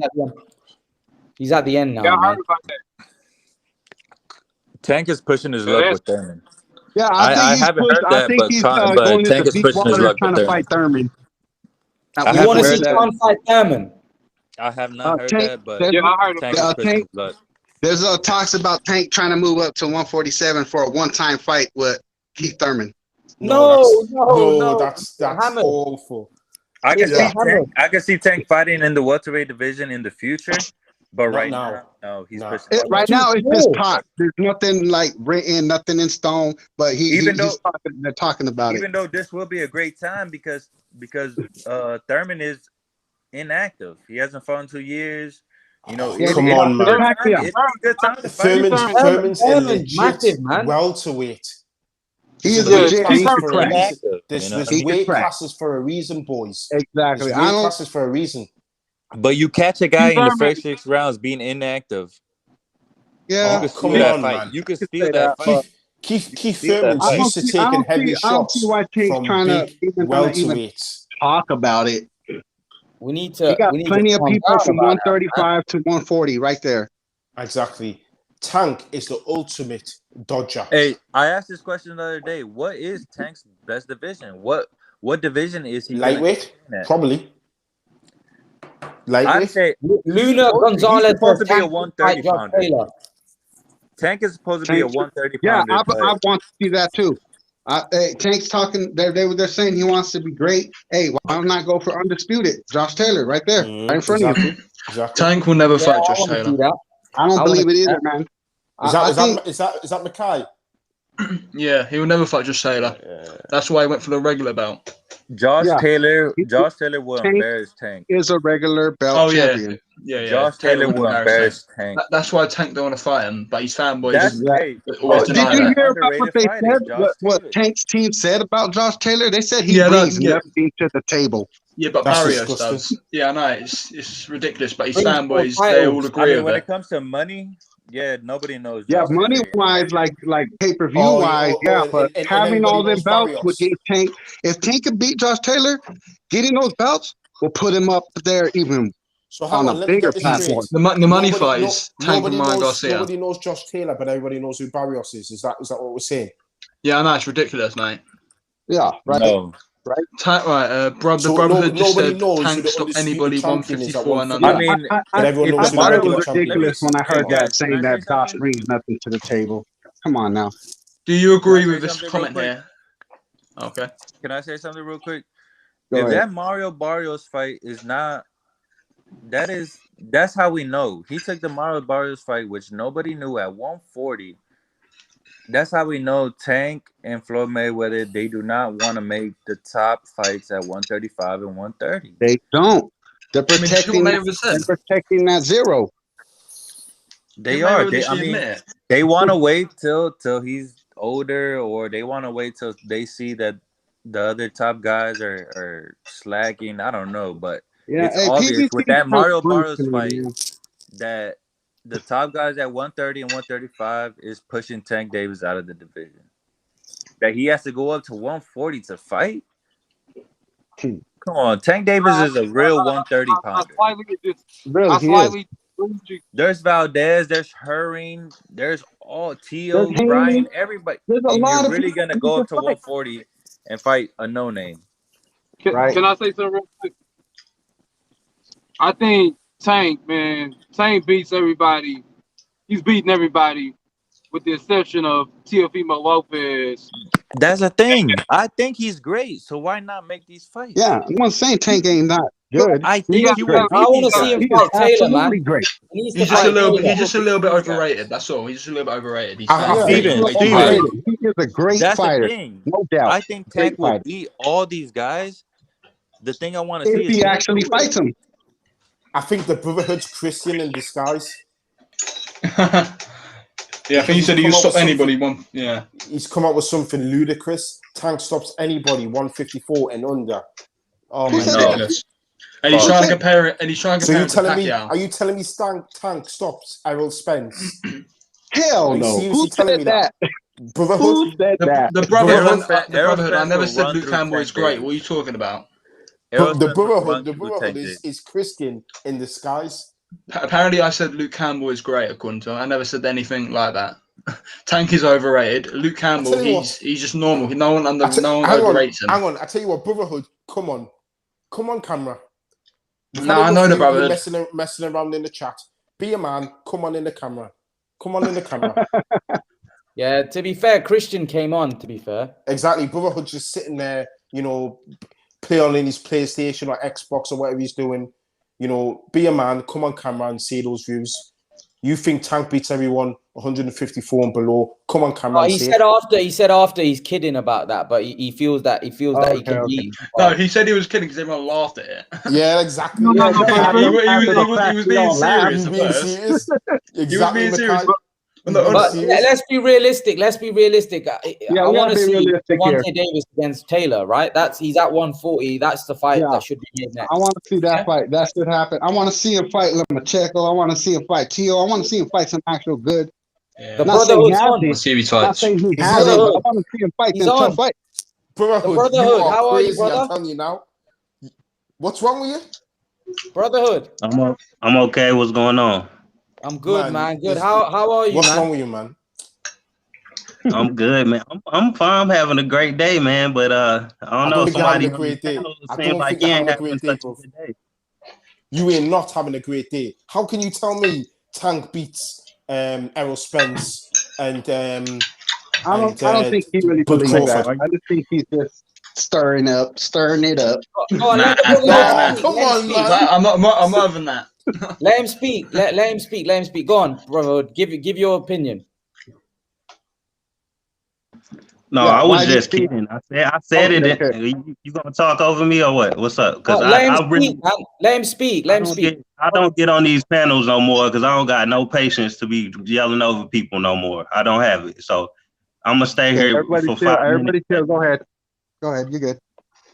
I'm just saying. I was just kidding. Actually, I said it in the chat. I was kidding. But hey, I think Tank Davis could be some welterweights. The matchup just have to be right.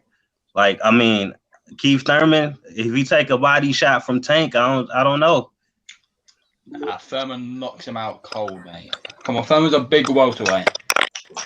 We all know. Let Brotherhood give his thoughts. So, Brotherhood, if Gervonta Davis fights Josh Taylor, that's a more realistic. Let's talk about the realistic fights. Yeah, let's talk about the realistic. Gervonta Davis v. Taylor, the Brotherhood. How do you see that one going? I think Tank destroys Taylor personally. But how do you see it playing out? How do you see it playing it out? Like this the thing. Taylor comes in. He like to fight Mexican style. And that's the worst thing you could possibly do with Tank Davis because he got that uppercut and Taylor like to come in with his head down, as you've seen in the Prograis fight. He literally has his head down and his back leaning in the whole fight. Literally the whole fight. And Tank will destroy him with uppercuts all night until he's done. Like, that's just how I see it going. You forgot Josh Taylor can box. The Brotherhood, don't you think Taylor would change his style though if he fights Tank? Do you think he would fight Tank how he fought Prograis? Because I don't think he would fight Tank like that. I think he would just try and box him. He would play it safe. Because obviously I agree with you, if he does fight like that, then yeah, he can get clipped. But I don't think he's gonna fight like that when he fights Tank. Nah. Well, so why tell me this? Why would Taylor fight one power puncher who's bigger than Tank like that, but fight Tank different? How does that make any sense? Well, they're two different fighters. They're two different fighters. It ain't about that though. It ain't about that. It's like what does Tank present to that Prograis doesn't? It don't even matter because Josh Taylor can make a judgment. I'm only asking you this because you saying it like Tank is more powerful than Prograis and Taylor would have to be more careful or something like that. Is that the case? Prograis a better boxer than Tank, but I mean, I think Tank's probably more explosive. He's definitely more explosive. So the Brotherhood. So Tank, do you think he beats everyone at 135?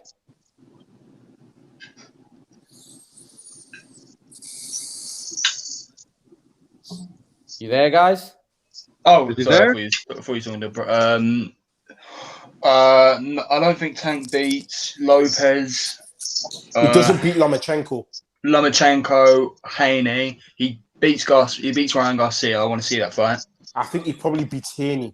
I think Haney stands in the pocket too long. Haney, he won't stand in the pocket with Tank though. He's gonna play it safe, and Haney's a really good boxer. I mean, he's got long arms. He's just like a worse person you want to fight, really. He has, but Tank's small as well, man. I can just see him in the pocket, and when he's in the pocket, he's going to be in a world of trouble against Tank. Oh yeah, if he does go if he goes in the pocket with him, then yes, Tank will definitely win 100%. But I don't think he's going to do that because he's sparred Tank and everything. He knows what Tank's about, obviously. I don't think he's going to fight like that. But sparring, bro. You know yourself. Yeah, no, I'm just saying because he knows how Tank is. He's not gonna stand in the pocket with him. Haney will play it safe like he played it safe with Gamboa maybe or someone. I think Tank cleans out 135. Steven, I know you feel a certain way about Lomachenko and Tank. Give your take. Yeah, man. I've been trying to get it. I try to get a word in, man. They be just taking it. I think, man, me personally, I think Tank beats everybody at 135. Everybody at 135, he beats. He beats. Needs to fight them first. Huh? What'd you say? He says he needs to fight him though. Yeah, that's exactly it. I mean, we really won't know until he fights him. But I think Tank, just off of what I see, because like the Brotherhood said, one thing Tank does that virtually no other fighter does in the game is he could throw that uppercut. He throws that uppercut. He throws it well. So if he utilize that against, say, somebody like Josh Taylor, and I'm not saying that he's gonna beat Josh Taylor. I think Josh Taylor, I think he beats Tank. But I'm saying if he throwing that uppercut like he needs to, it's gonna be real interesting. Even at 140. But he definitely beats everybody at 135. All right, yeah, fair enough. I think the Taylor fight is very intriguing, very exciting. I like that fight. I want to see it. Ray, Yeah.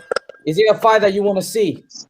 Yeah, of course. I think the problem with Taylor is, well, not the problem is in him, but people are underestimating his boxing ability and his ring IQ, and they're probably two of his best assets. I don't know anybody. Well, there are a couple of boxers, but not many that are better than Josh Taylor for making adjustments in the ring.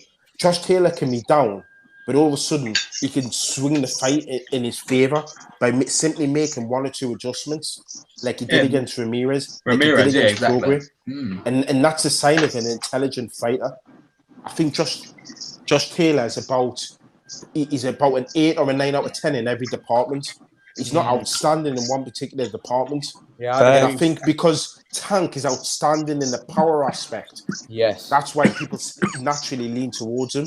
But when you look at it and you analyze it properly, Josh Taylor's a damn good fighter. Yeah, and I mean he's got underrated power as well, man. I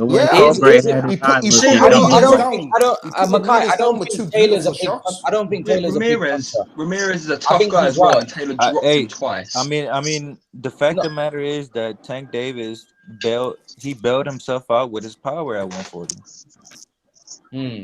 That's what the fact is. He bailed himself out because he was losing. He was losing, and that's the thing, though. It's not just at 140. I had him losing against Leo Santa Cruz. Yes, at 135, and Leo Santa Cruz is a 126 pounder. Exactly. So Leo Santa Cruz still holds a title at 126. Exactly. So my question is, man, and all to all you boys, if somebody can take Tank's power, what's Tank going to do then?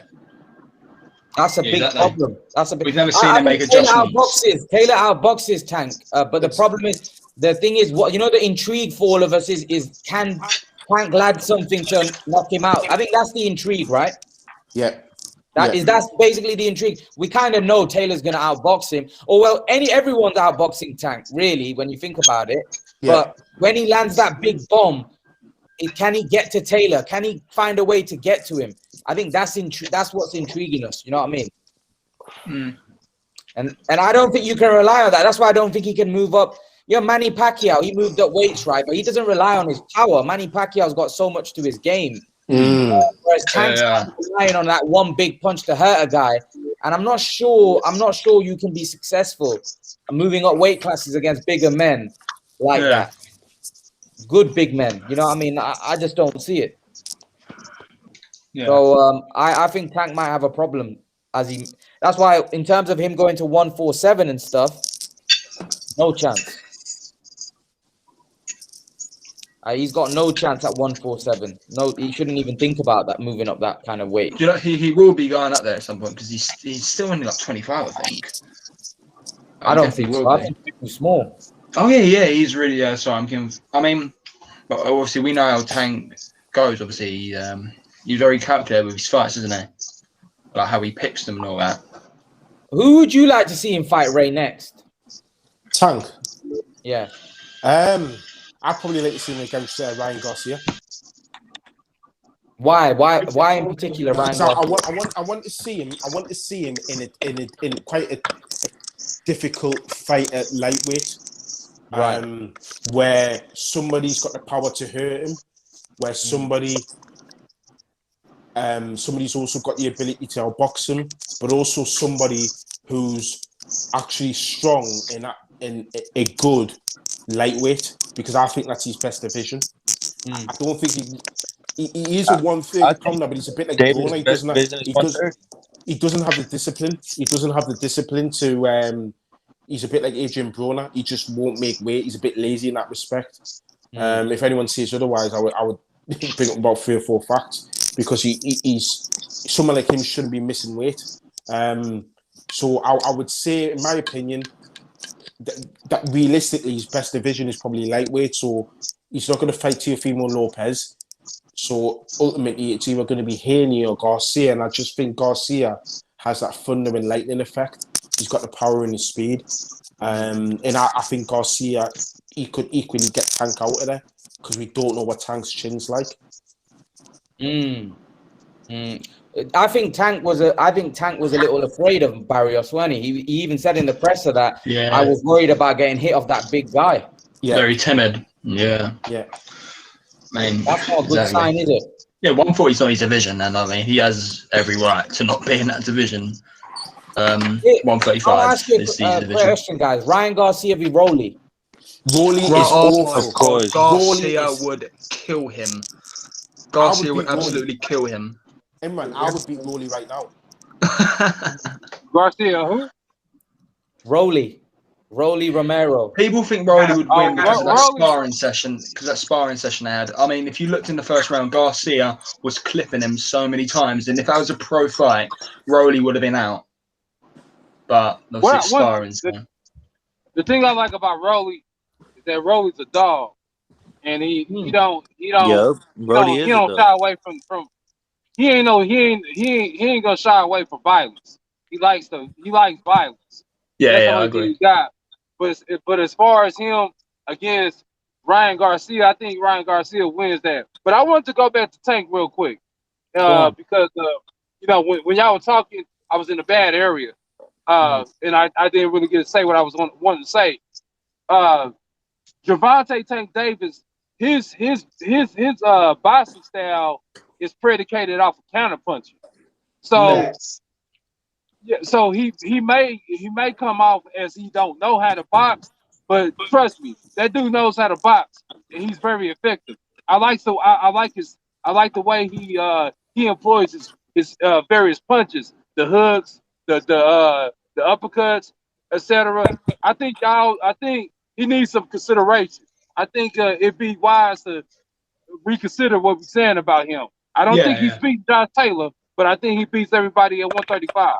Stephen, I mean, I get what you mean now. Obviously, he is a good fighter, but obviously, I'm talking about lightweight division. People in that lightweight division, they're also good boxers as well, and they're bigger than him, they're longer than him.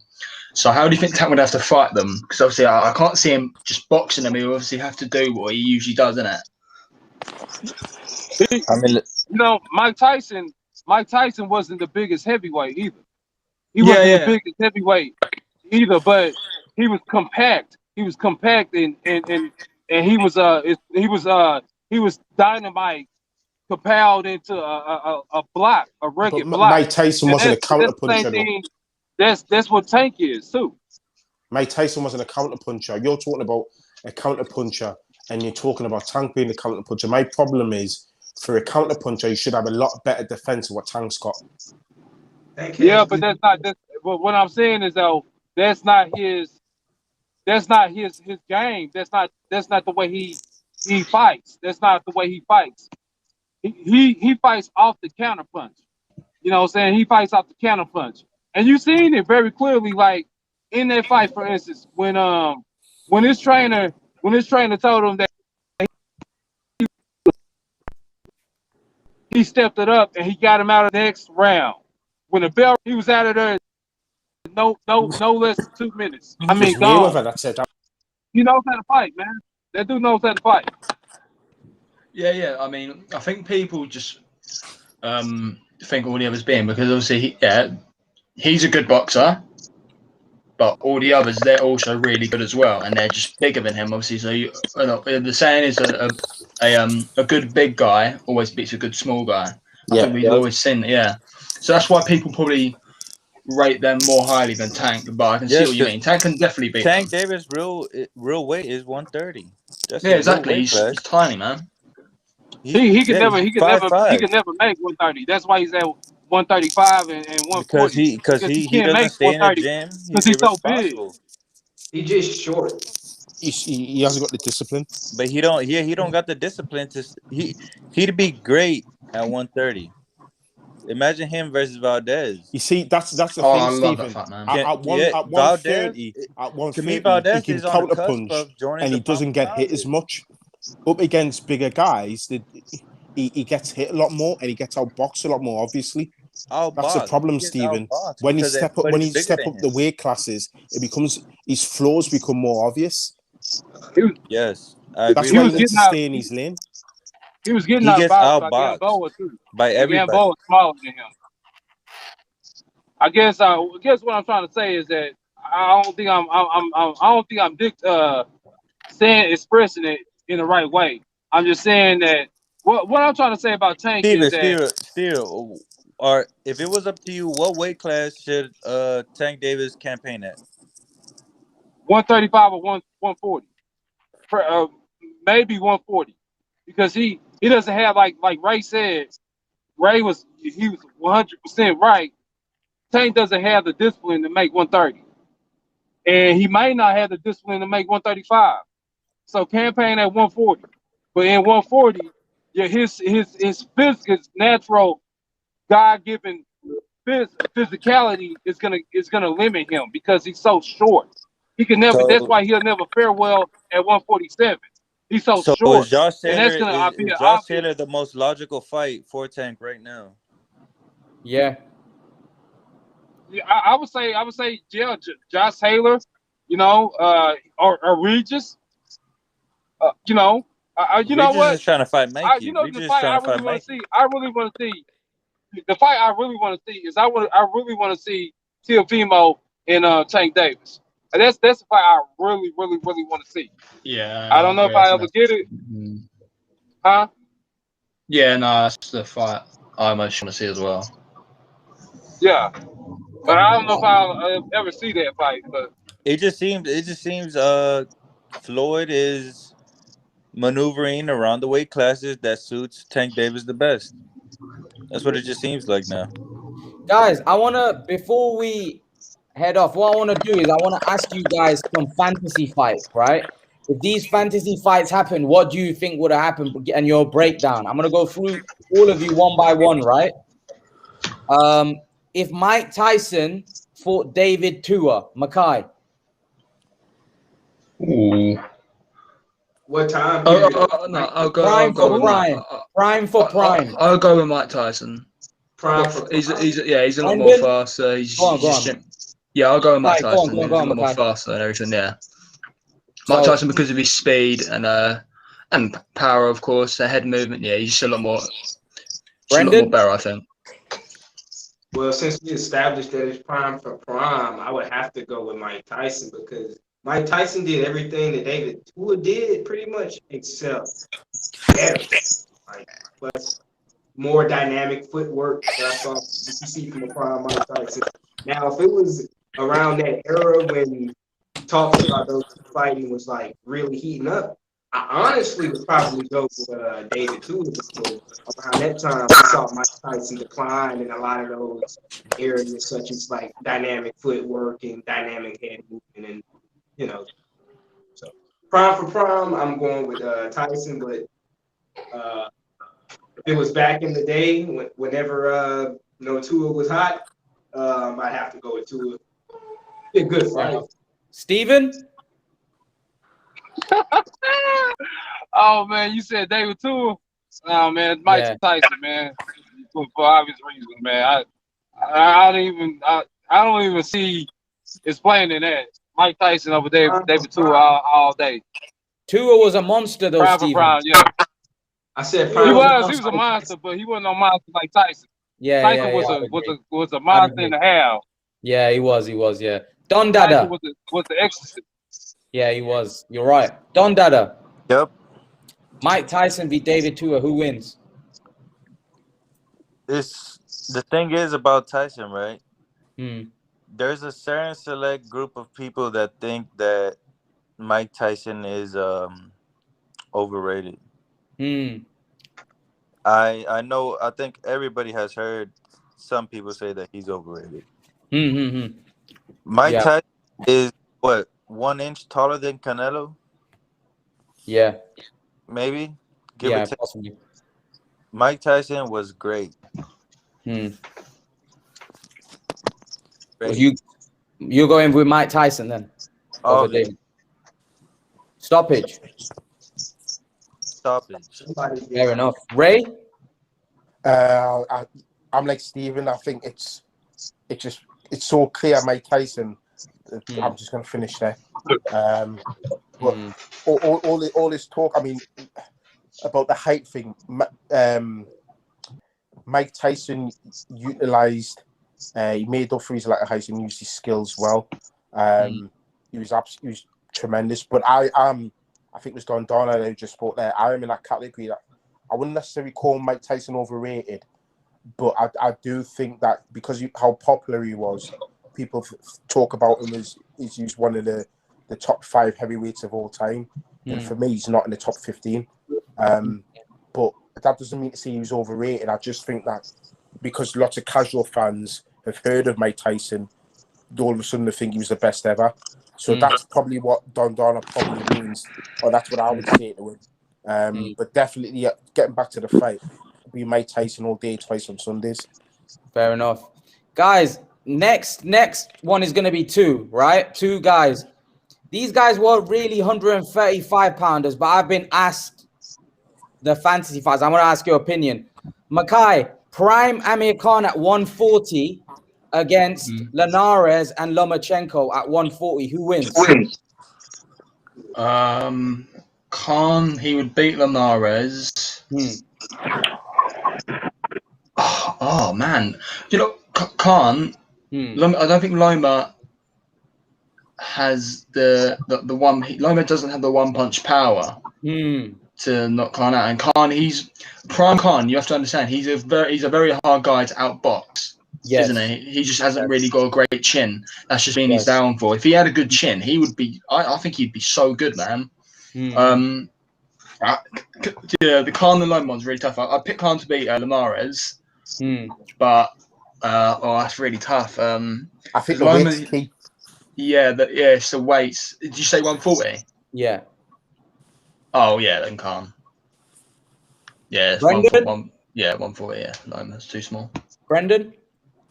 I have to agree. Yeah, Loma's never been. He's already small at 135. But there are people that think that Loma could beat Khan at 140. Well, definitely. I mean, it's not a stupid thing to say. My opinion on that is, I feel like that if Loma can find his chin, which I do think he is skilled enough to find his chin at some point. I feel like it could hurt him because Loma does have like power. You can't compensate. He's dropped everyone he's fought besides Tio at lightweight. So let me just tell you something about that though. Amir Khan only got knocked down once at 140, and that was against Danny Garcia. He fought Maidana, Lamont Pearson, Zab Judah. He fought everybody. They weren't able to knock him down. So he dropped Maidana, didn't he, with a body shot? No. I'm saying Amir did, but Maidana didn't drop him. I know. I'm just recalling just that. Yeah. But I don't mind objectively just looking at it, giving it. Do you think Khan beats Linares and Loma? Or do you think Loma beats him? I have to give it to Khan just on the size and the speed, and he and just being a good boxer himself. Like I feel like if he used his attributes that he had just over Loma really well, that he could win. But I don't think it could change if Loma touches his chin. Yeah. Like you said, though. Yeah, Loma's good, man. Loma's got really good timing, man. He's very precise. He actually could. I was being a bit. He actually could catch Khan, to be honest. You know, but it's at 140 though. So think about if they get in. Think about if they get close together. What Loma would do to him.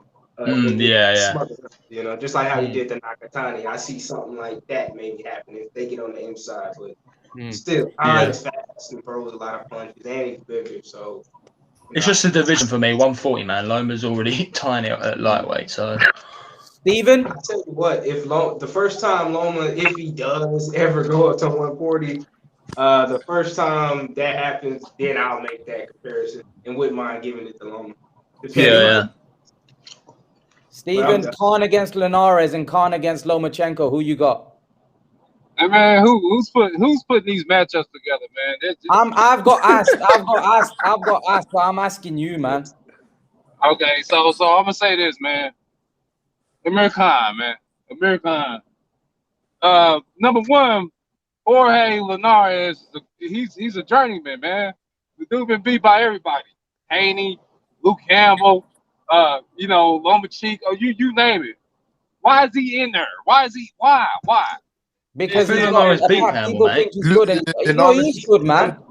He's a 3-weight world champion. Okay, so I'm gonna tell you like this. Prime Amir Khan was a gangster. He was a killer, man. And you run down his resume, Prime Amir Khan, and he had the hands too like that. And he's just gonna flatline Loma. That's all he gonna do with Loma is flatline him. Wow. So man, I mean, for the sake of discussion, Well, on both fights. Yeah, he gonna flatline Loma. He gonna mark. He gonna buy circles around Jorge Linares. He's a journeyman, man. He's a gatekeeper. He's opening up the gates. Wow. Ray? Sorry, I'm still laughing at Steven. Yeah, I would agree with what he's saying. That Amir Khan was a straight killer at his prime. Absolutely, he's underrated. I've said this before to you, Imran. He would beat Linares comfortably. Yeah, comfortably. Lomachenko's slightly trickier because Lomachenko's arguably him and Chocolatito and Canelo are probably the best. Pure boxers. Canelo are probably the best 4 inside fighters. In my opinion. Lomachenko is brilliant between short and mid-range punches. If he does get inside Amir Khan, then but it's a big if against Prime Khan, because Prime Khan his feet were quicker than his hands, and his hands were quick. And he could stay on the outside and get a comfortable points decision. So that one's a tricky fight. The only thing you could argue with is the weight would be too much for Lomachenko, who's already said he wouldn't go up to 10 stone. So because Lomachenko's already saying he won't go up, psychologically I've got to give the advantage to Amir Khan. Ray, Carl, just to come in there, Carl said that when I spoke to him about it, he said Loma would embarrass Khan. It wouldn't even be a fight. At 140? Yeah, 140. With that, I agree with that. I'm not too sure, because I think at some point this is the reason why there's weight classes in boxing. Yeah. At some point, a good biggin would beat a good littling. Yeah. It's still and it's wonderful, and everyone knows I rave about Lomachenko. I've been raving about him since I saw him in the first Olympics, in the first World Championships. There comes a point where he's so good. The only person beating him is somebody who's just bigger than him. Yeah. And Teofimo Lopez, remember, beat him using a quite similar style to what Amir Khan would use. But Teofimo Lopez didn't use anywhere near the lateral movement that Amir Khan did.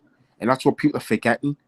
Look at who beat Lomachenko. Salido, who bullied him, and then Teofimo Lopez, who just used straight punches. That was a second pro fight, though. Ray, what's to say? Salido, he did hit him in the nuts. It doesn't matter 50 times.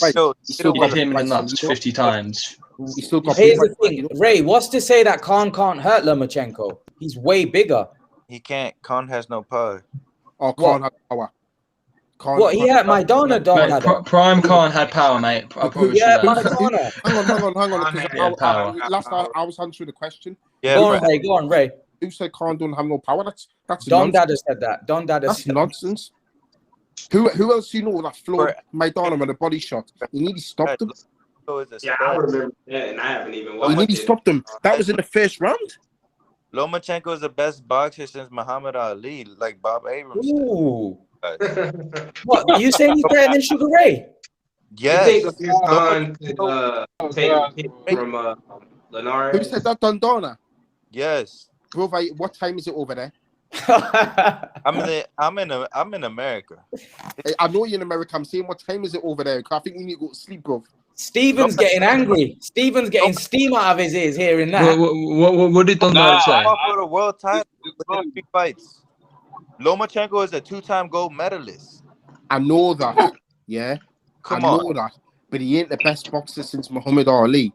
It's Lomachenko's a great boxer. Yeah, he ain't the boxer since Don Dada. He's arguably, I agree, yeah. It's arguable, yeah. Arguably, yeah, I agree. Yeah. Skill. We're talking about skill for skill, tit for tat. Lomachenko is up there. Loma's outboxing people twice the size of him, man. It's definitely not a bad thing he said. Arguably, that's for sure. Yeah. Ray, yeah, but then, Makai, you said Amir Khan beats him. Yeah, at 140, mate. Is that 140? Yeah, Amir Khan can't make anything less than 140. That's the thing.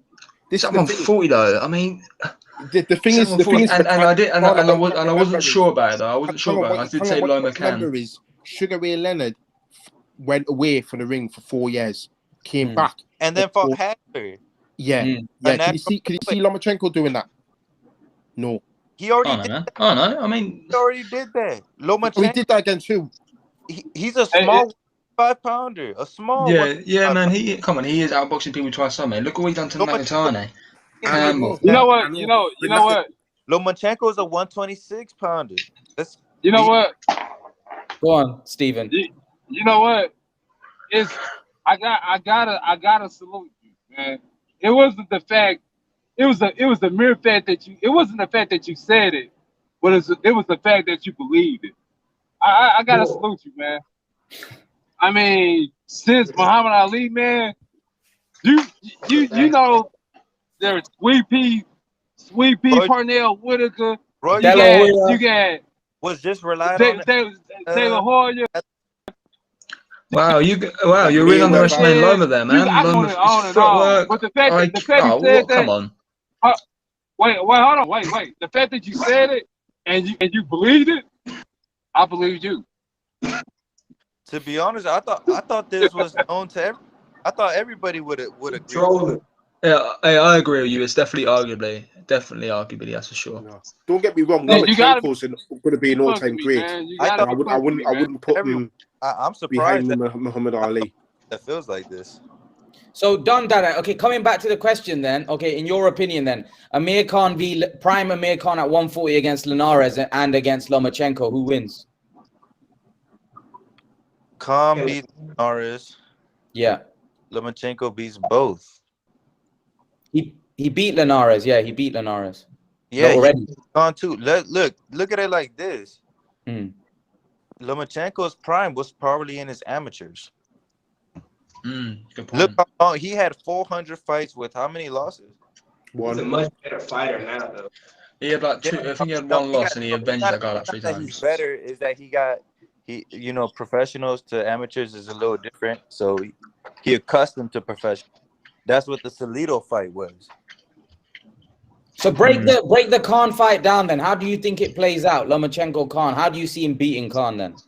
Khan will probably win 2 rounds, 3 rounds because of his speed, but Lomachenko, he adjusts, he has angles, he has everything. He will outbox Khan, and no one has done that to this day. He will outbox Khan. I firmly believe. Fair enough. Do you think the angles and the angles and the movement of Lomachenko will confuse Khan? It will really. He will be in your face, out of your face, and you won't even know what happened. And Loma is really hard to hit, actually, like clean. I will admit. I mean, he has fought Gary Russell as well. Who's got really fast hands. By the time you land one shot, he'll probably have landed two, gone out, landed another two. I mean, he's never really got. Gary Russell's slightly different, though, because Gary Russell doesn't have. Gary Russell similar. Oh yeah, he's definitely different. Yeah, he's definitely different. He just has good hand speed. Not as tall as what Amir Khan is. Amir Khan's 5'10". Gary Russell's about 5'6", 5'7". Oh yeah, I'm not saying that they're saying. I was just using it because of the hand speed. Gary Russell's also really fast, and he never really hit Loma clean at all. But here's the problem. I think Khan could hurt Lomachenko. That's the thing. Yeah, he definitely can. I mean, it's at 140. I mean, Gary Russell not a better boxer than Loma. We seen that in that fight. Yeah, who's not a better boxer than Loma? We haven't seen anybody outbox or nearly even come close to outboxing Loma when like Teofimo Lopez didn't outbox Loma. Lopez did not outbox Loma. It was just Loma just didn't want to throw anything for the first 7 rounds because of the stupid game plan. Is different. No, but he was outboxed because of his power. Loma was hesitant. Yeah, because of as soon as Loma started throwing his punches, he was beating the crap out of Lopez. As soon as he started throwing, he was beating the crap out. Why didn't he then? Because he was afraid to get hit. As soon as listen, I'm the biggest Lomachenko fan here. But I still had Teofimo in the second. I know. I'm just because it was Loma's fault because he didn't throw anything for ages. But as soon as he started throwing, he was beating the crap out of Loma. Let's be honest. Lopez. Oh wow! He was beating the crap out of him. What are you talking about? Loma was more of a draw than Castaño Jamel. He was beating the hell out of Lopez, a much bigger guy. He wasn't beating the hell out of Lopez. He was. He wasn't.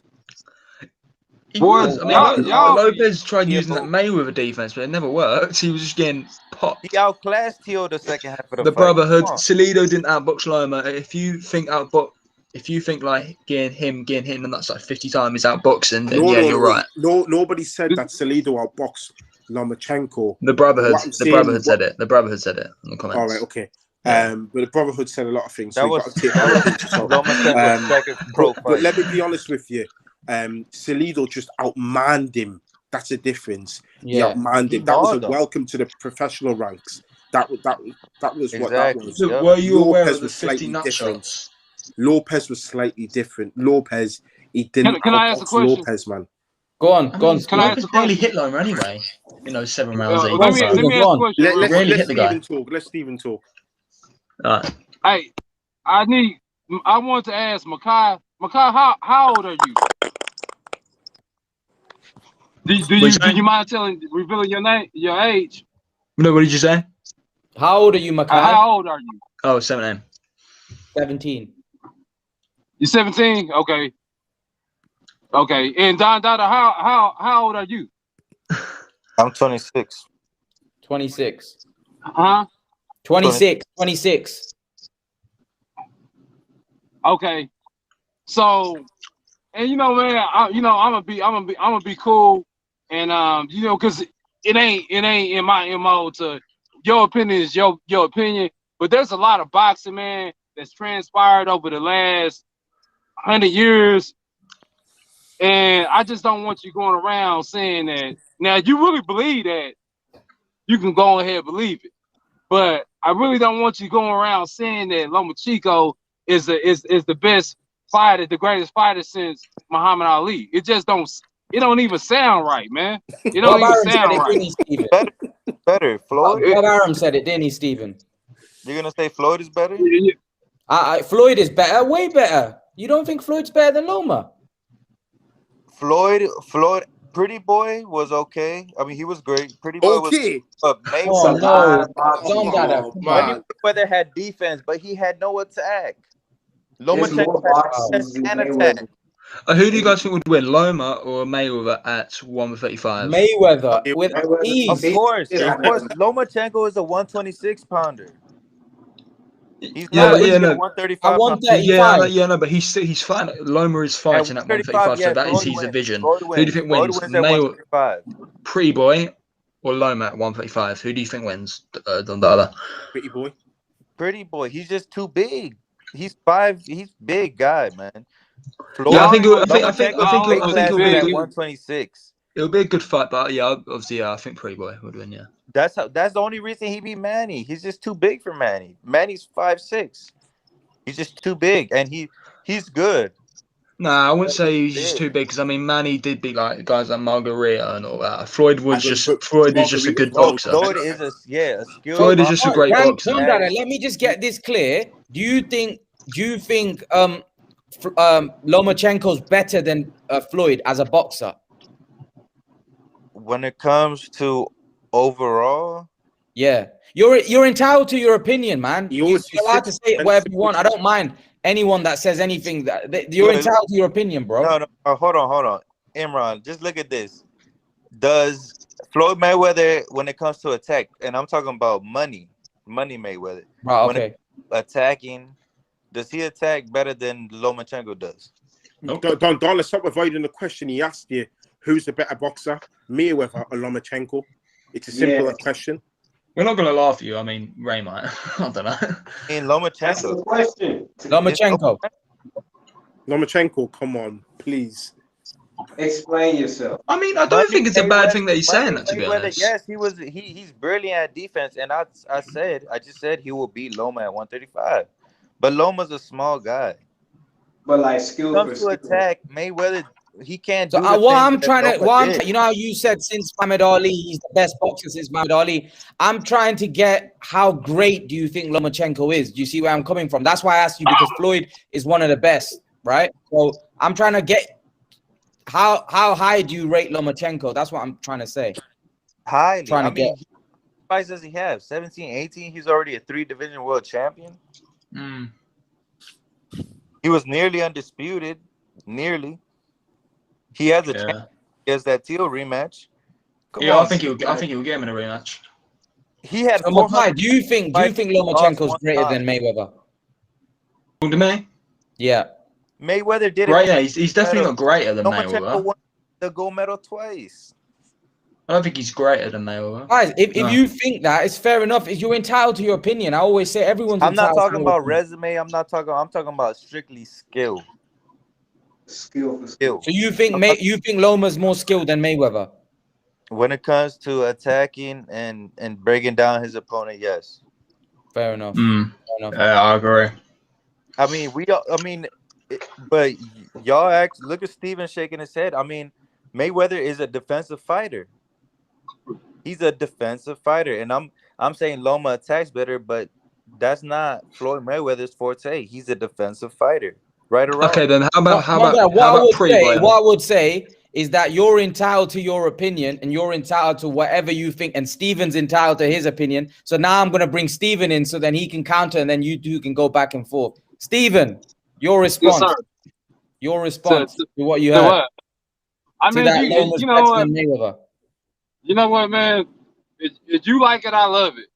I mean, I'm if you like it, I love it. If you think that he's technically more sound than Floyd Mayweather, I didn't say technically more sound. I didn't say that. So exactly what are you saying? What is that we've never seen Floyd break down an opponent how Lomachenko does.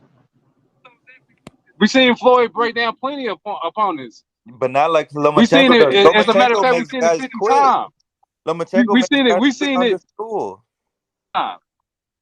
Have you ever seen? Did you ever see? Let me tell you something, man. There was a spider. Hold on. Let me tell you something. There was a spider. His name was Chico Corrales. Chico Diego Corrales. Chico Diego Corrales was a complete auto killer. Okay. Somebody named Floyd, a young kid named Floyd, came in and dominated Chico Corrales. I'm not saying Chico Corrales is a Hall of Famer. He's done it over Emmanuel Augustus. Yeah. Arturo Gatti. Augustus. Come on, man. Don't do this. Don't do this. This is something that you don't even want to do. That Floyd has never dominated. That's not what I'm saying. I'm saying that Lomachenko is just a bit better at dominating. Floyd Mayweather is a defensive fighter.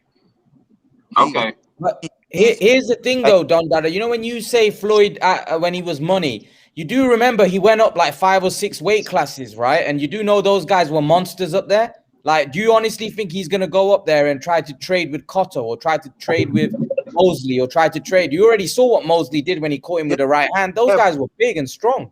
But look at Lomachenko. He's trading with Teo Lopez. Yeah, but that's 3 weight classes. Half of the fight. Yeah, I'm not saying anything bad, but when Mayweather did move up to 137, I mean, Cotto and all that, they weren't exactly. I mean, he's not exactly a smaller guy, Mayweather. He was like the same size as them when he was fighting those guys. He was as well. He's not. He wasn't. Cotto's not bigger than Mayweather. I mean, wait. I need to look. Mayweather wasn't a lot smaller at all. Loma, he's way smaller than these guys. He's a 105-pounder. Yeah. Yeah, but the guys that Loma's fighting aren't as good as the guys that Floyd's fighting. Like, we're talking about Mosley, an all-time great, Cotto, an all-time great. Like, these guys aren't like the guys that Loma's fighting aren't all-time greats. 40 years old when he fought Floyd Mayweather. 38, 36. I mean, what? Zab Judah. DeMarcus Corey. Zab Judah, man. Zab Judah. Come on, dude. But Zab Judah was coming off a loss against Carlos Baldomir. I mean, I'm looking at Mayweather and Cotto now. I mean, like, they're literally basically in the same different size. Boy, dominated Carlos Baldomir. Okay. What about Arturo Gatti? Come on. Who beat this? You don't think Arturo Gatti was a great fighter? He was a great fighter. Oh, yeah. But Oscar De La Hoya had to stop Arturo Gatti before Floyd Mayweather even fought him. Okay, then let's talk about Floyd against Oscar then. Juan Gonzalez, please don't make it about race, man. Yeah, well, what's the question between them, though? So what I'm saying is he beat Oscar as well. So what is... That was my point is that was a close fight. Oscar De La Hoya. Yeah, it was Ray. It was very close. But what my point is that look at Floyd's resume. Like, you can't. It's difficult when you're saying Loma's dominating these guys at the weight classes. Yeah, but look at Floyd's fighting. He's fighting all-time greats compared to what Loma's fighting in right now. They're not. Look, like, name me the all-time greats Loma's beat. But how do you know Lopez isn't going to go to an all-time great? But that's one guy. That's one guy. I'm just saying these fights they can still turn into. I mean, what everyone Mayweather fought was an all-time great when he first fought them. Okay, then. If you count 50 nut shots, then yeah, he lost. Who wins? The Floyd Mayweather from 2007 that beat Oscar De La Hoya, or the Oscar De La Hoya that fought Tito Trinidad the first time? Oscar De La Hoya wins at 154. Oscar De La Hoya. De La Hoya. Yeah. The Oscar De La Hoya that fought Trinidad. I don't know. I don't know because Floyd made adjustments, man. Floyd was. I don't know. De La Hoya arguably won that fight, and that was when De La Hoya was like how old? I mean, if you're talking about prime, we're talking about prime De La Hoya. Wait, what do you think? Well, I think Mackay's hit the nail on the head. There is an argument. I mean, for me, Mayweather won, but I listened to an argument to say De La Hoya won the fight, or it was a draw, and De La Hoya wasn't at his best at that point. So, yeah. For me, De La Hoya would win. At that point. Easy. De La Hoya, when he fought Trinidad, was a monster. He beat Tino. His career arguably went south because of that robbery loss to Tito Trinidad. I think he's just trying to make his Lomachenko comments, so he's coming up with this one. So Leaf Hound says Oscar would never beat Floyd. No, Oscar would never beat Floyd. It just depends. I mean, if it's a fantasy fight and you're saying the very best Oscar against probably an okay version of Floyd, then yeah, Oscar would win.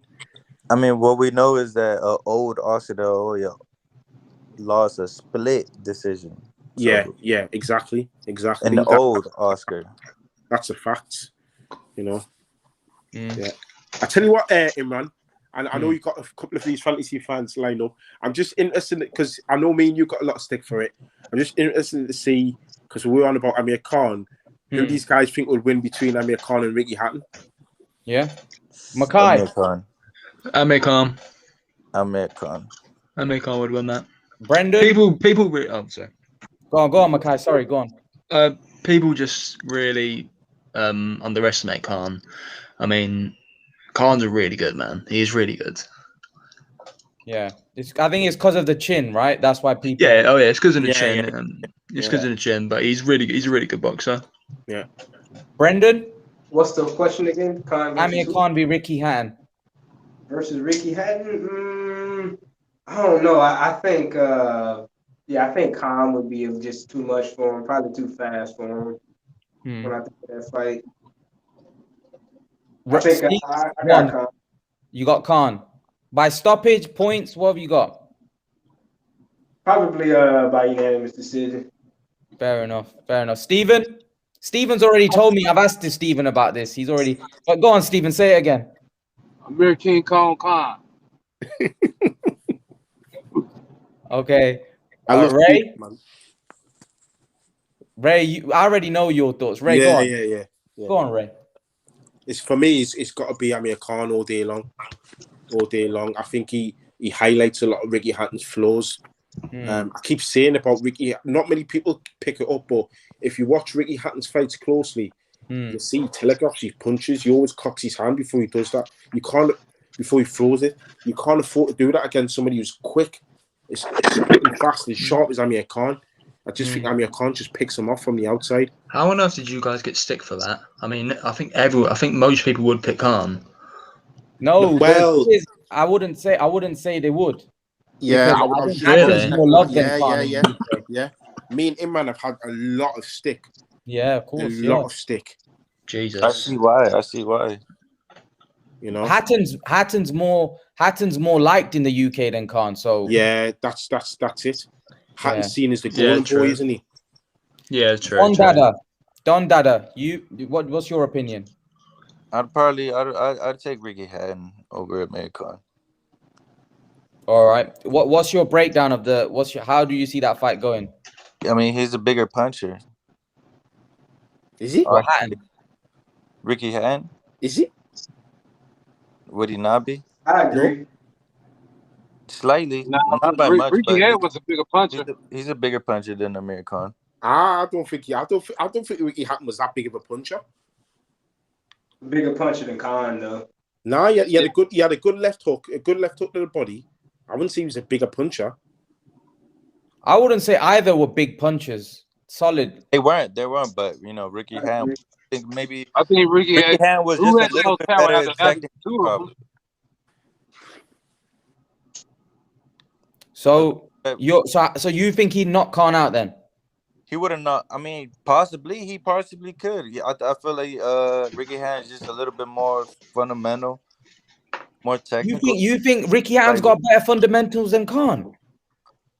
Could be slightly. Really? What? What? So how do you see him beating him then? What you think points? I mean, that's the thing about Khan. He doesn't stay disciplined in a lot of his fights. That's why he got knocked out. But so I don't. He was all boxing Canelo until he got knocked out. So do you think Hatton would knock him out then? You think Hatton would knock? I want to say knockout, but I could see him winning the split decision. But I mean, Amir Khan could do as well due to his speed. So you're 50-50 then? 140. Yeah, it'd be a 50-50 for me. All right, fair enough. I've got a question here. Do you guys think Khan is chinny, or he's just very capable of getting caught with big punches? Because I've seen Khan get dropped by Danny Garcia, Canelo, but then I've seen him go a full 12 rounds with Maidana, taking big blows, and he never went down. That's a good question. That's a very it's very hard to say he's chinny, and then he's taken. Yeah. What you got to remember is early on in his career, Amir Khan was getting dropped by people like Willie Lemon. Who's the other guy that put him down? There was a couple of guys early on in his career. Those guys weren't big punchers. And what you also got to remember is, as an amateur, he got put down by a lad called Craig Watson. He wasn't a big puncher either. So even though Amir Khan got all this hype in the Olympics, all those people that like Red Boxing News or listen to people like Steve Bunce on the radio, because we weren't podcasting those days. They were all saying, as long as they don't touch him on the chin, and they were wearing, those were the days where amateurs had to wear head guards. Yeah. So Amir Khan's always known for being a bit suspect on the chin, even as an amateur. Oh, okay. So in my opinion, it was because Freddie Roach said when he came to Freddie Roach's gym, the first thing he wanted to do was put weight on his legs. Yeah. You only do that if somebody's perhaps a little bit weak on the chin, because you want to try and get the balance. So you try and put weight on the neck and on the legs. It doesn't always work. Look at Vladimir Klitschko. Emmanuel Stewart got him doing lots of leg work. But at the end of the day, the only thing that worked was him getting behind the jab. Don Donna made a very good point that Amir Khan, his main problem wasn't his chin, it was his discipline. Yeah. Tommy Hearns didn't have a great chin, but Tommy Hearns could keep on the outside. Amir Khan can't. That's his little problem. Amir Khan loves to tear it for some reason. If Amir Khan had Vladimir Klitschko's mentality, stayed on the outside, he would still be a problem for welterweights today. Yep. But because he didn't, and because he liked to get involved with tear-ups, that was his. In my opinion, if he had been disciplined, who's to say he couldn't have beat Canelo? Yeah, because he was beating him. True. I mean, people need to understand that Canelo back then, this was like 2016. Canelo wasn't like amazing back then. Exactly. He wasn't really that good back then, to be honest. I mean, he was good, but he wasn't like how he is now. Mm-hmm. I mean, I could pick a lot of people to beat him back then. But but that's because Canelo at that point, he knew Kong couldn't do nothing to him. Canelo was just posting by, waiting for the perfect shot. Yeah. He's done. Well, he did that against Kovalev. We seen that he knows he could get him out of there. So I don't really rate that fight, to be honest. Okay. Fair enough. Fair enough. So it looks like majority of the people think that Khan wins, and then Don Dada has it 50-50, slightly edging towards Hatton Ray. So yeah, so going on another fantasy fight that I want to talk about, Golovkin v. Froch. Mackay. Here we go. Golovkin. Come on, Golovkin would win that, man. I mean, Golovkin would even put him down. He would knock him out. Sorry to cut you off, Mackay. Me and him have got a lot of stick for this one as well. Well, did you guys pick Golovkin? Yeah. Yeah, I'm not surprised you got a lot of stick. There's a lot of crazy Froch fans. Yeah. Golovkin would win that. I mean, Froch. I mean, he's got power, but he's not technically good or anything, man. No, he's not. I think Golovkin is. Golovkin's a very underrated boxer, and I think he'd outbox him, and he'd even put him down. But I don't think he'd knock him out. But he'd put him down. Golovkin, that's for sure. And then he'd win on points. He'd win by like unanimous decision. Imran, Golovkin easy. Golovkin would jab the hell out of him, I think, as well. Brendan? Well, first and foremost, Carl Froch is one of those dudes who I really have not watched that much of. Wow. And tell me if I'm wrong right now, because if I am, then it means I haven't watched any of it. But has he fought Chris Eubanks Sr. before? No. Because I think about Calzaghe. That was somebody else. I was thinking. Calzaghe. Okay, so I really don't even feel comfortable giving the opinion because I haven't really seen too much of him.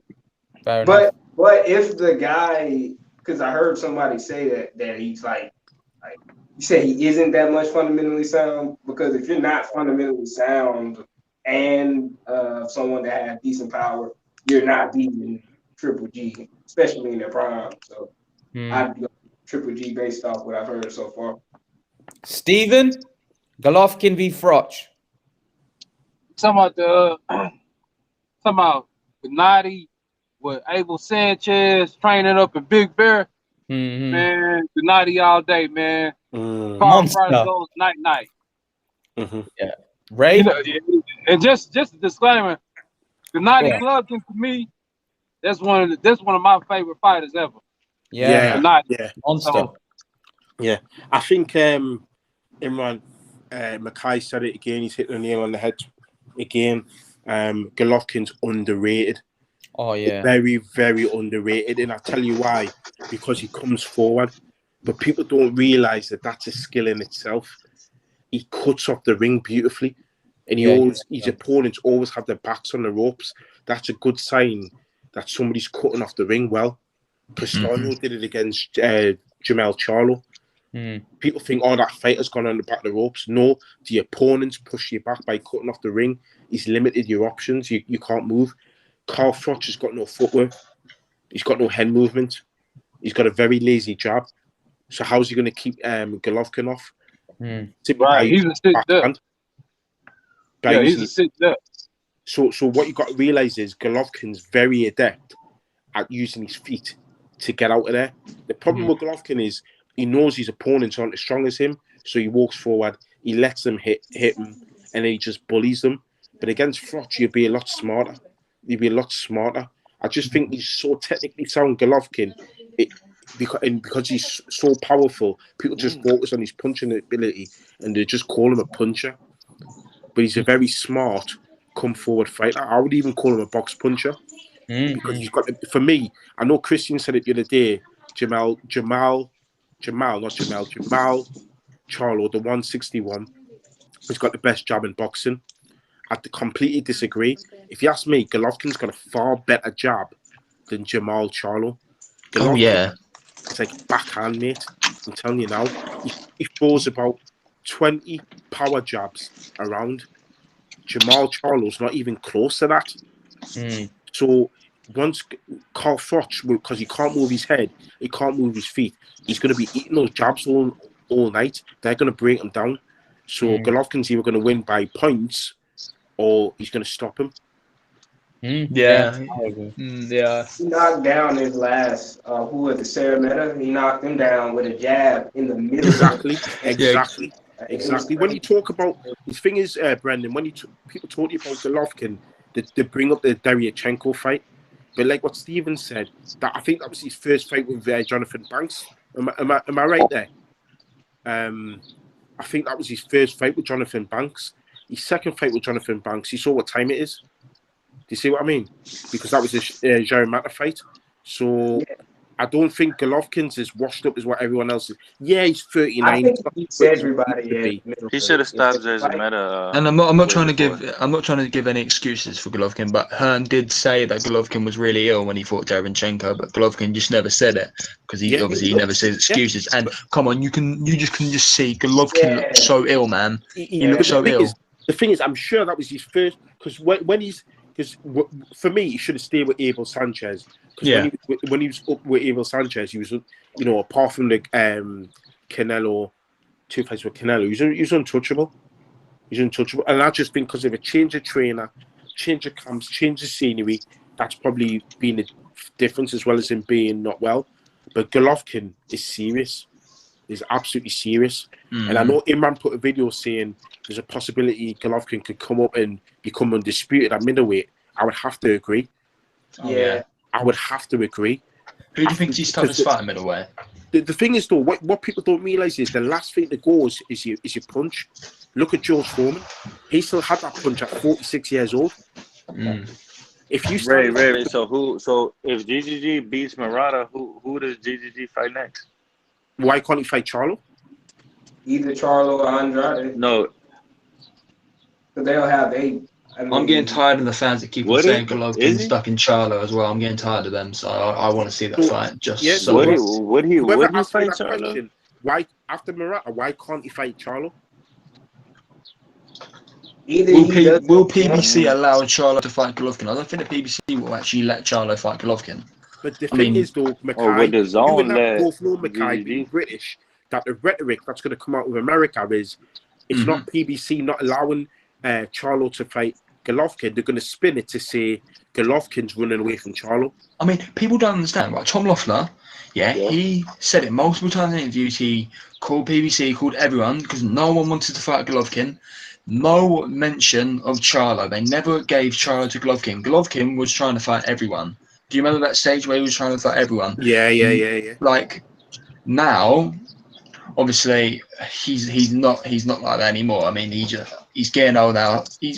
Would you say he's kind of cherry picking now, or not? I mean, it's kind of like he's just looking for the money fights. Hence why he's fighting Morale. But he will definitely fight Charlo. But he won't fight Andre. Wasn't Zerza on the top 10? He doesn't. But he was in the, if I recall correctly, and he was undefeated too when he first fought him. I mean, I don't really. Yeah, see, that's what I don't really know what Golovkin's doing now, man. His boxing mission. He was, he's mandatory, but I mean, Golovkin, he's obviously not like he used to be. I mean, he's definitely not trying to like fight absolutely everyone now. I think he's just trying to find money fights, and obviously I don't really like it. That's why I kind of want him to retire, but I don't think he's stuck in Charlotte or anything. But I know he doesn't want to fight Andre because Golovkin doesn't want to entertain someone like Andre, how he fights. Guys, I want to ask you another fantasy fight that someone's just actually put in the side. I think this one's gonna basically tell us how great you guys rate Lomachenko. Duran v Lomachenko at 135. Makai, who wins?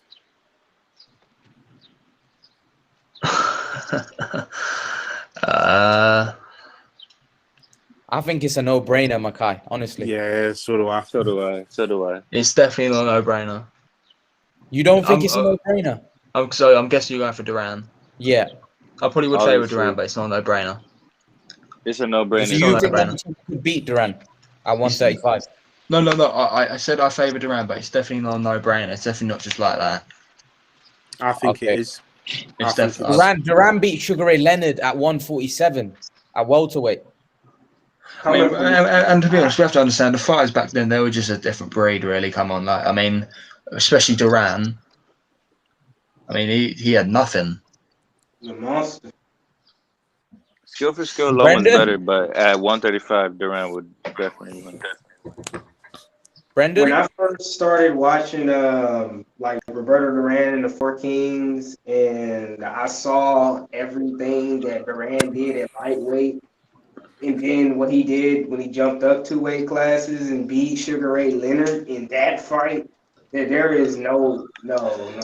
And I rate Lomachenko higher than most people. But like, there's no universe that he beats Roberto Duran.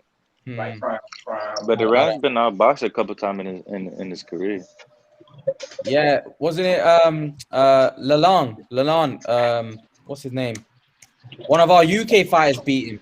And Duran, and I'm just saying, Duran, he gets frustrated really easy. I mean, we saw in the Ray Leonard rematch, and that's all Lomachenko does. Leonard didn't box him the first fight. He didn't box him the first fight. Leonard fought, but obviously I still favour Duran. It's just not a no-brainer. And the Brotherhood, I don't know why you're taking the piss out of what I said when you thought Tank could knock out Errol Spence. So come on, just stop, mate, just stop. Exactly.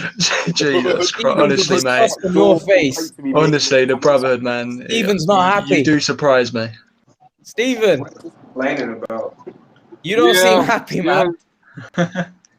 I mean, it's just amusing to me. It's very amusing. To me, I think Roberto Duran, he not only beats Lomachenko, but he snatches his soul. He takes his soul. He would knock him out. He would knock him out. At 135, yeah. At 135, Roberto Duran was big for 135. Well, he was a he was a real 135. He was a Steven, you know when you say killer, that's when you look in the dictionary a word killer, you're gonna look at a picture of Roberto Duran. Yeah, exactly. Anima's finest. I think you guys have got me a bit mistaken. I'm not picking Loma, by the way. I do pick Duran. I just don't think it's a no-brainer as you guys think. But Makai, I think it is. Yeah. No, I don't think it is, man. Because the thing is, what you got to remember, Makai, is there's not that many better lightweights than Roberto Duran. Yeah, absolutely, yeah. Do you understand? I mean, I would even go as far as saying he's probably the best lightweight in the modern era. So for me, it is Lomachenko's great, don't get me wrong, but Roberto Duran's at a different level. Oh, I know. Okay, how about this? Obviously, you guys, I think you guys picked Pretty Boy to beat Loma. How about Duran versus Pretty Boy? Ooh. So I know you guys rate Mayweather highly, like the pretty boy. Obviously, I do as well. I would still go for Duran. Yeah, I'll go for Duran. Yeah, I'll go for Duran as well. What about you, Imran? I don't know. That's a tough one. Now that's a very difficult question. Oh, you think that's tough then? Yeah, but Mayweather. I've always thought. I think Mayweather's better than Loma. That's a tough one. I think the Loma and I think Duran versus Loma and Duran versus Mayweather are both very hard fights to think about. The thing is, the Mayweather at 135 was a more aggressive and that would suit Duran, wouldn't it? They were playing Duran's hands. But obviously, the more intelligent Mayweather at 147, you see, I think Mayweather. Oh yeah, at 147, Mayweather beats Duran, but at the pretty boy, Duran. But then I don't know, because Maidana gave Floyd a lot of trouble, and Duran was Duran's game. Duran was. Yeah, true. Yeah, it's true. So, I got. Here's the thing. Mayweather's a legend, man. You can't overlook Mayweather's skills. Mayweather's really special. Go on, Stephen. No, I was just yeah. I mean, you saying everything I would say, so you can continue. I would just say I got pretty boy, but you saying everything I would say. Yeah, I don't think we can overlook Mayweather, man. Mayweather was gifted. Ramiro Flores just said, "What about 2007 Pac-Man versus Mayweather?" I'd probably put Pacquiao. 2007 one, yeah. Would you guys? Pac-Man all day. Yeah. I'll probably put Pac-Man as well. That's a tough one. Yeah, 2007, yeah, Pacquiao. I don't think anybody could have beaten that Pacquiao bar Floyd. I think Floyd, that was the only fighter that could have potentially beaten him. I don't think anyone else could have beaten that version of Pacquiao, to be honest. That couple of years Manny Pacquiao was special. I don't know. That's a tough one. It's hard to say. Like I said, Mayweather's special. So I don't know. Ray. Yes. 2007 Pacquiao against Floyd Mayweather. Floyd Mayweather won. Oh, so the Floyd Mayweather of 2008, I suppose. Against the Pacquiao of 2007. Yeah. I'd still go with Mayweather. Yeah. Because you got to remember, the puncher beat the southpaws and lead right hand. And nobody threw the lead right hand better than Floyd Mayweather. So it's only a matter of time, because Mayweather's adept at hitting with that lead right hand and then getting out the way again. And those single shots are especially if the fight takes place in Vegas, you know what the Vegas judges are like. So he's going to win that on points. Stephen? Go on, Ray. You finish it. Yeah, I was just going to say, when it comes to that fight, these are the things that you got to consider. You know? Fair enough. Stephen? I gotta go with the 2007 Pac-Man. Wow. He was just a different. He was just on a complete tear, man. He was just something to behold, man. Yeah, he was tearing people apart. Yeah, he was killing. Manny Pacquiao was special at that point. Yeah, I'm confidently picking Pacquiao to win that. As well, I got Pacquiao. Yeah. Fair enough. Well, okay. Is there any fantasy fights that you guys want to bring up? I want to talk about real quick. I want to talk about Salvador Sanchez. Ooh. I don't know if y'all know who that is, but yeah. Salvador Sanchez, yeah, of course, yeah. Salvador Sanchez is probably the best Mexican fighter of all time. Yeah, great fighter. Even better than Julio. Yes, when it comes to skill, yes. Do you guys think Canelo's already? He's probably the best featherweight of all time. Salvador Sanchez. Yeah.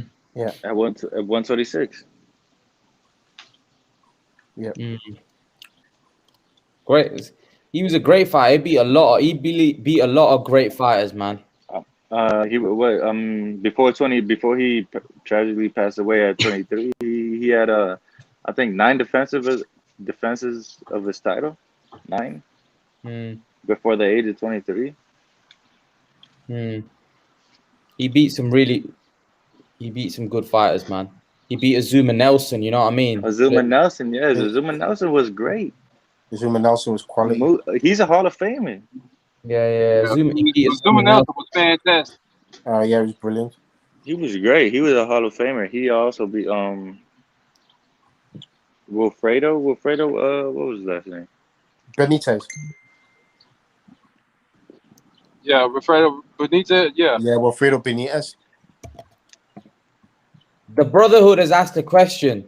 I think we might as well answer it. Holyfield v. Deontay Wilder. Who wins? I think it's a no-brainer. Holyfield. Yeah, Holyfield. Yeah, that's a no-brainer. Yeah. I guess I think Holyfield, man. That's 50-50. That's a 50-50. Yeah, it's just Deontay Wilder. He has a great. He just has a great 1-2, and if you're not, you never seen a 1-2 before like his because he got long reach. He got. I think Deontay Wilder could knock Holyfield out cold. Deontay Wilder could knock any heavyweight champion in history out cold if he gets the right shot. Fair enough. If he come on. Yeah. Evander Holyfield for me. Evander Holyfield for me was. He's not even. He started at cruiserweight, right? Yeah. Yeah, he started at cruiserweight. Yeah. And you look at his career, the way he approached each fight, and his work rate and his just heart. Man, he hard to beat, man. I mean, he beat Riddick Bowe. Riddick Bowe would beat any heavyweight right now with his hands behind his back, with one hand behind his back. That's how cold Riddick Bowe was. Is that the same Riddick Bowe that didn't want to fight Lennox Lewis? Huh? You said what? I think he said, is that the same Riddick Bowe who didn't want to fight Lennox Lewis? Yeah, that's the same one. Yeah. I think that's what I think he's like. Yeah. I think he's just pointing out that Bowe. I get what he's trying to say. Yeah. I get what he's trying to say, but that Riddick Bowe was a gangster. All right. Now I don't know why. If you say he didn't want to fight, I mean that's your that's your opinion or whatever. But that Riddick Bowe, Evander Holyfield beat that Riddick Bowe, and that Riddick Bowe was nobody's. He wasn't nobody. That dude was a. Go back and look at some Riddick Bowe. Hey! I got a fantasy fight. What about at 147 Tito Trinidad versus Errol Spence Jr.? I think Trinidad. I don't know. Spence is good, man. Spence is really good. I don't know. That's a tough one, man. Spence is good, man. That's tough. That's tough. And I don't even want to pick that one because I love Tito Trinidad. But I think it's easy, Tito Trinidad. I think that's easy. Tito Trinidad. Yeah, I think Tito Trinidad, to be honest. Up to this point. He's got the radio or the TV on in the back. Oh.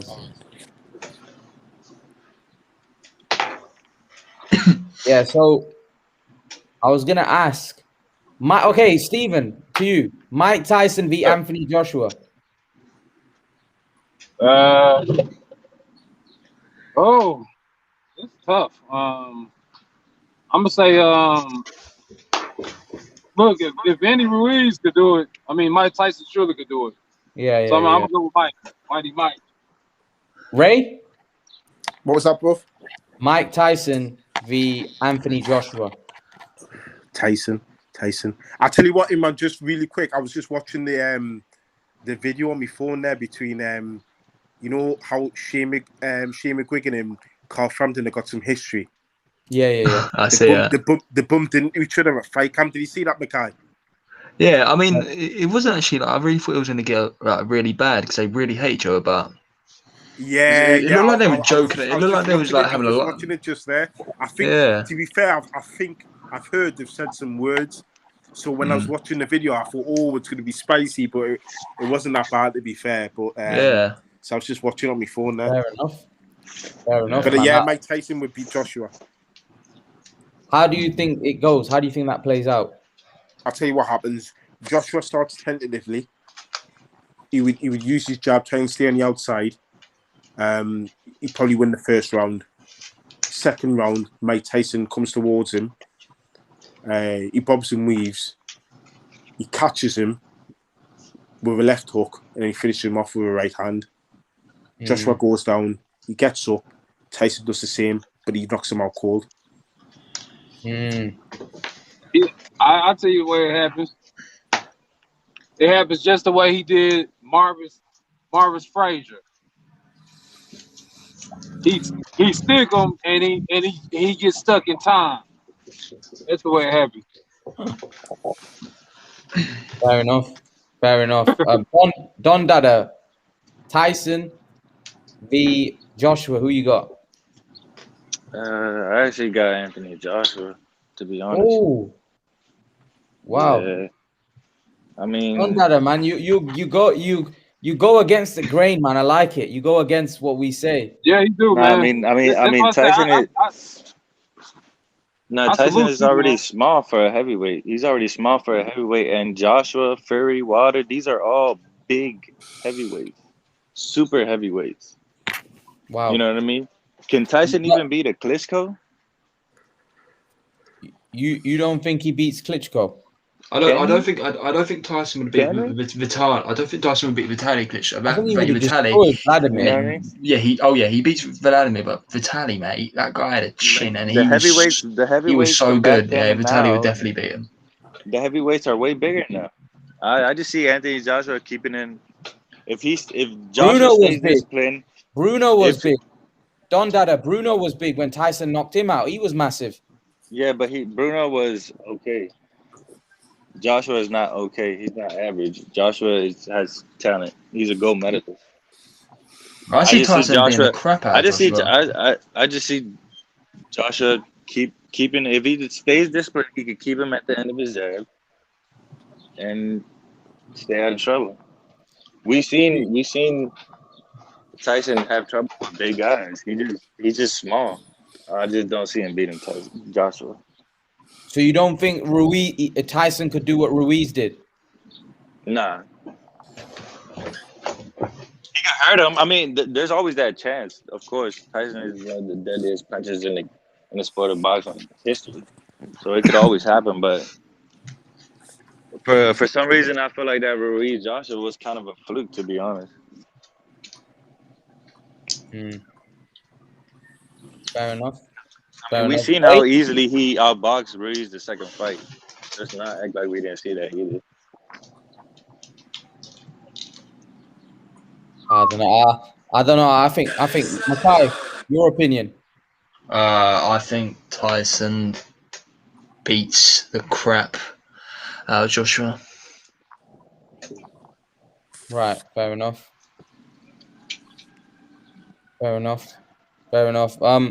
Even though he did lose against the biggest underdog in boxing history. I mean, it's just Joshua's chin. I mean, the guy. I mean, do you see what Ruiz done to him? Imagine what Tyson would do to him. I mean, I've never really rated AJ's chin at all. Like, the guy, he just can't take a punch well. He has a good recovery. This is what He's been getting bigger punches than Ruiz, though. Yeah, when you got a heavyweight, they're 18, 19 stone, right? So when somebody hits you at 18, 19 stone and he's clean, you're going to feel it. I mean, AJ could definitely catch him. It's just I won't bet on that. I think Tyson's too much for him. No, hang on. You're saying AJ's not got a chin. Tyson Fury's been down more times than AJ. Ooh. Tyson Fury got put down by Steve Cunningham, who was a cruiserweight. I mean, pillow fist of Tyson. Yeah, but I mean, I don't think are we talking about Tyson? No, but did you say that Anthony Joshua hasn't got a good chin? Yes. No, he hasn't. He hasn't really got a good chin. No. But what? Okay, so what do you think of Tyson Fury's chin? It's not that great either. It's not that great either. I mean, I don't really rate Fury anyway. I think he's overrated, Fury.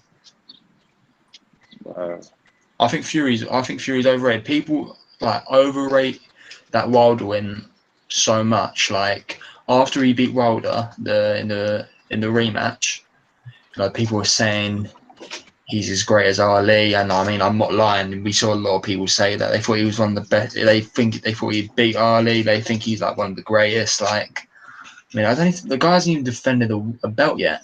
No, he hasn't. It doesn't even look like he's going to defend it against Wilder. Okay, so who was the last great skilled heavyweight boxer before him? Like, who was the last great before Lennox him? Lewis. Exactly. And how long has that been? 2003. That's when he gave up. That's when he was no longer undisputed. Yeah. Tyson Fury's not overrated. Tyson Fury is the real deal. Don't get me wrong, Joshua, he's been great fighters. I mean, but I just don't think his chin is that good. That's his downfall. That's why every time I'm seeing a Joshua fight, I'm worried that he could get caught because I'm not confident in his chin at all. Ray, I know you feel a certain way about heavyweights and they're getting caught and the chin and stuff. Yeah. I kind of feel like Joshua gets a bad rap. I don't think it's so much his chin. I think it's the way his body reacts. You know what I mean? Like I was telling you the other day, genetically, some people they react when he gets caught with a big shot. His legs turn to jelly, his body turns stiff. You know, and he turns. I don't know. His body becomes weird in that point. He freezes almost. I think it's more that than having a weak chin. What would you say, Ray? Doesn't that what? Oh, sorry. Go on, Makai. I was just saying, isn't that what weak chin is though? Like, it makes your legs go jelly and all that. Not really. That's what it is. I think it's a genetic. I don't know. It's a tough one. No, Joshua doesn't have a glass chin. Weak chin for me is a shot that wouldn't put any other fighter down, or somebody whenever it gets tagged on the chin from like a nothing shot. Because you got to remember, a good shot is a good shot. It would hurt people. So the shot that Amir Khan got off Canelo and the left hook he got off Danny Garcia would have floored most of the fighters in that division. However, he's got a weak chin because of he was getting floored by non-punchers. No. I think a weak chin or a glass chin is because we know fighters get caught clean flush and you know they keep going. But you have a weak chin is when you get caught flush and you go down. You know what I mean? A lot of fighters get caught flush, but they don't go down. You know what I mean? Well, I mean, for example, Carl Froch got put down off Jermaine Taylor. Does he have a weak chin? No. Exactly. So there's your answer then. Do you know actually? Go on. Oh yeah, I was just gonna change it a little bit. What I said. Yeah, Joshua, he's not chinny. He just hasn't got the best chin. Same as Fury. They haven't got the best chin. How about that? Yeah. That's fair to say. Yeah, obviously, if Joshua was chinny, he would have got knocked out by Ruiz. He would have got knocked out by Klitschko. I mean, he took a big punch. I think every heavyweight has been down numerous times. The top 5 heavyweights have been down numerous times. Because you look, the way boxing works, right? You've got 18-stone men who are hitting you clean with very light gloves. So if you get hit on the chin, you will go down. That's the way it works in heavyweight boxing. So the vast majority of boxers will go down. I think someone like Joseph Parker's got a granite chin. Oh yeah, Parker, he's got a good chin, man. Like, he actually has got a good chin. I've seen him take big punches. He took big punches off Dillian White, but he got floored off Dillian White, didn't he? Yeah. But what I mean is, like, I would say he's a lot more sturdy than Joshua. A lot more sturdier. Yeah, but I mean, when he got up as well, like he didn't look. He didn't look. He recovered straight away, and I see. If Joshua got that punch. Joshua did get that punch of Ruiz and of Dillian White, and his legs almost turned into rubber. But I would admit he recovered quite well, actually, like quite quickly, actually, like when he got caught with that. In that fight? Josh, no, I mean Josh. So it took Joshua No, he really. I must not remember the fight. I swear, like he got rocked. Joshua, when he got tagged off Dillian White, he did recover quite well. But he looked really bad. He looked really bad. His legs looked really bad after. I remember Jim Watt saying. I remember Jim Watt. I think he recovered quite well. His legs did go to jelly, yes, of Dillian White, but he recovered quite well. It took him a while. It took him a couple rounds. He wasn't the same. He wasn't the same in that round and the round after. It's the round after that is when he started getting back to his normal self. Yeah, it was a bit like the Klitschko one as well. When he got hit, he didn't throw anything. He didn't throw anything for ages, man. He didn't throw anything for when he got ages. dropped in the 6th, it took him he didn't do anything for 3 rounds. What Klitschko threw that fight? I don't know what Klitschko did in that fight. It's because his brother told him just like box. But I mean, if Klitschko went at him, he very well. Joshua was defenseless at that point. He wasn't even doing anything. Yeah, the thing is, Klitschko is an example of a chinny fighter. So Klitschko going at it against a big puncher, because what you got to remember is a wounded animal is still a dangerous animal, and Anthony Joshua is still a puncher. So even though you may have Joshua hurt, you haven't killed him yet. Yeah. So I could see if that was Wilder though, Ray. Pardon? In that situation, Wilder would have gone in and looked at. Yeah, but Wilder takes a shot better than Vladimir. Mm-hmm. So I can see why Vitaly's telling his brother to box, because he knows his brother's weakness. Yeah. I mean, isn't it weird though? Wouldn't you think Vladimir has a good chin like his brother? But he doesn't have a good chin, but his brother has a really good chin. Like, wouldn't you think they both have a good chin? Well, who wins then? Vitaly or thing? Vitaly. I think Vitaly was a better one, but going back to Mackay's point there, Mackay, you're British, so you would have heard of the Smith brothers. Yeah. There's 4 of them. Mm-hmm. Right, they all box differently. They've all got different genetics. Yeah. You know, you look at the McCormack twins in the Olympics now. They're twins, but they react differently to punches. Yeah. None of them have weak chins, but they react differently. I just think now the way boxing is, like you may think people may have similar styles, but I don't even think like genetics comes into it like what it used to do. I just think now boxing's so individual now. Yeah, I was just thinking genetics, mate. Like you just think the brothers would both have a good chin because obviously, the genetics and everything, but it just wasn't. I mean, I get it with the Charlo brothers as well. I think the Charlo brothers, they both have good chins. I mean, we've seen them take good punches.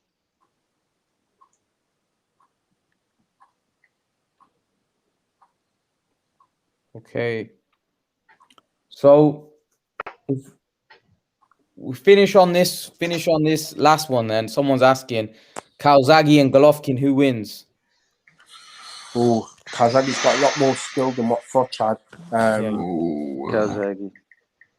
So I would probably have to go with Calzaghe. Yeah, Jesus, that's a tough one. I mean, I probably would go with Calzaghe, but I think Golovkin would put him down, and then Calzaghe will get up and win it, like he's done with like he's done with Jones last and all that. Fights. Yeah, that's fair to say. I think that would happen. I mean, Calzaghe was really good at recovering and just getting back to win. I think Calzaghe throws too many clean shots. Too much volume. Way too much volume for the Golovkin. I'd have to say Calzaghe as well. What about Calzaghe against Beterbiev? Beterbiev's too strong, man. Do you reckon? Yeah, he's way too strong, man. Yeah, Beterbiev, he's like Frankenstein. Yeah, I mean, he's strong as hell. Ray?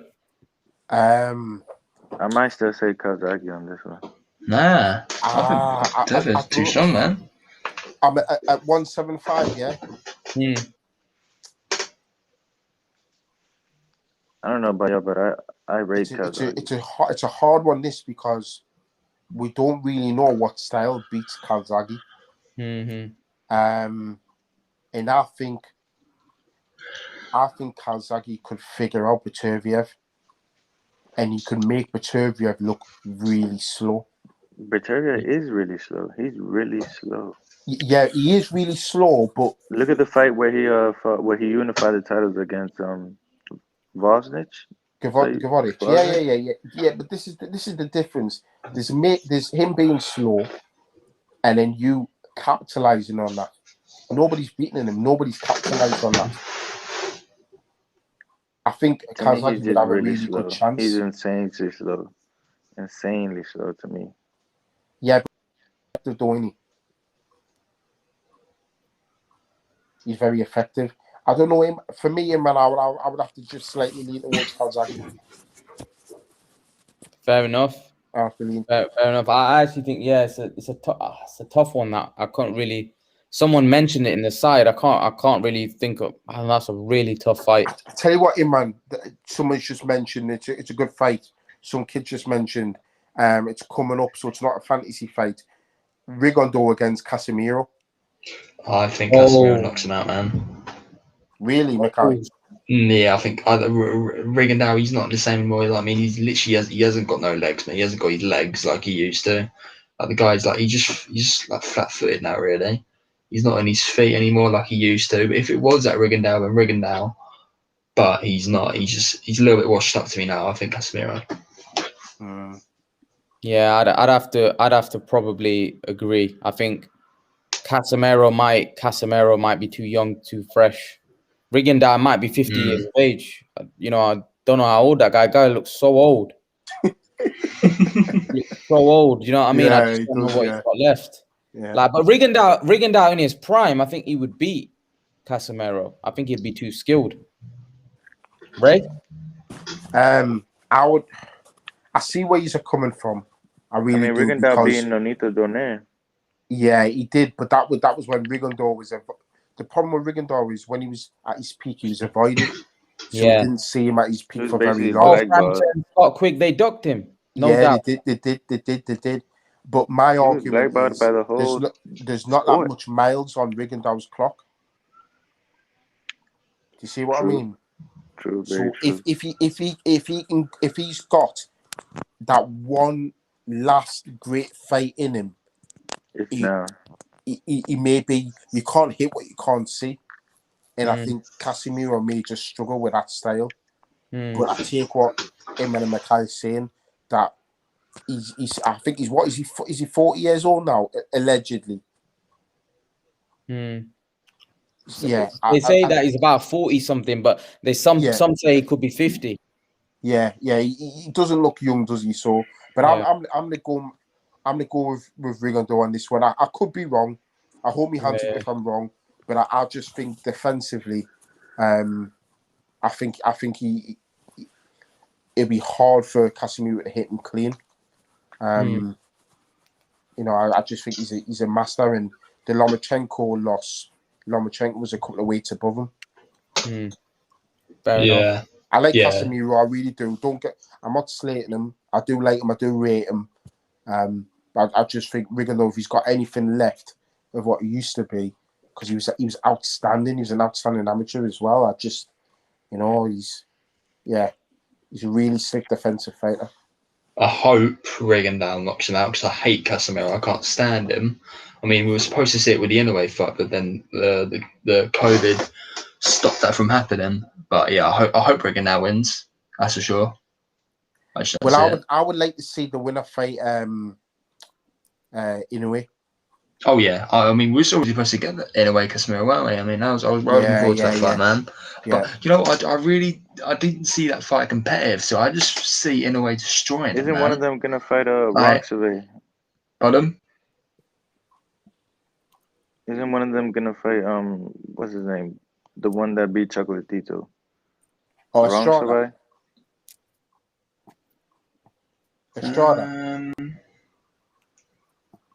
No, Estrada's gonna fight the guy that beat Chocolatito. No, Estrada, Estrada, he's fighting Chocolatito again. I think his name is Ronksavay. Ronksavay. Oh, Ronksavay.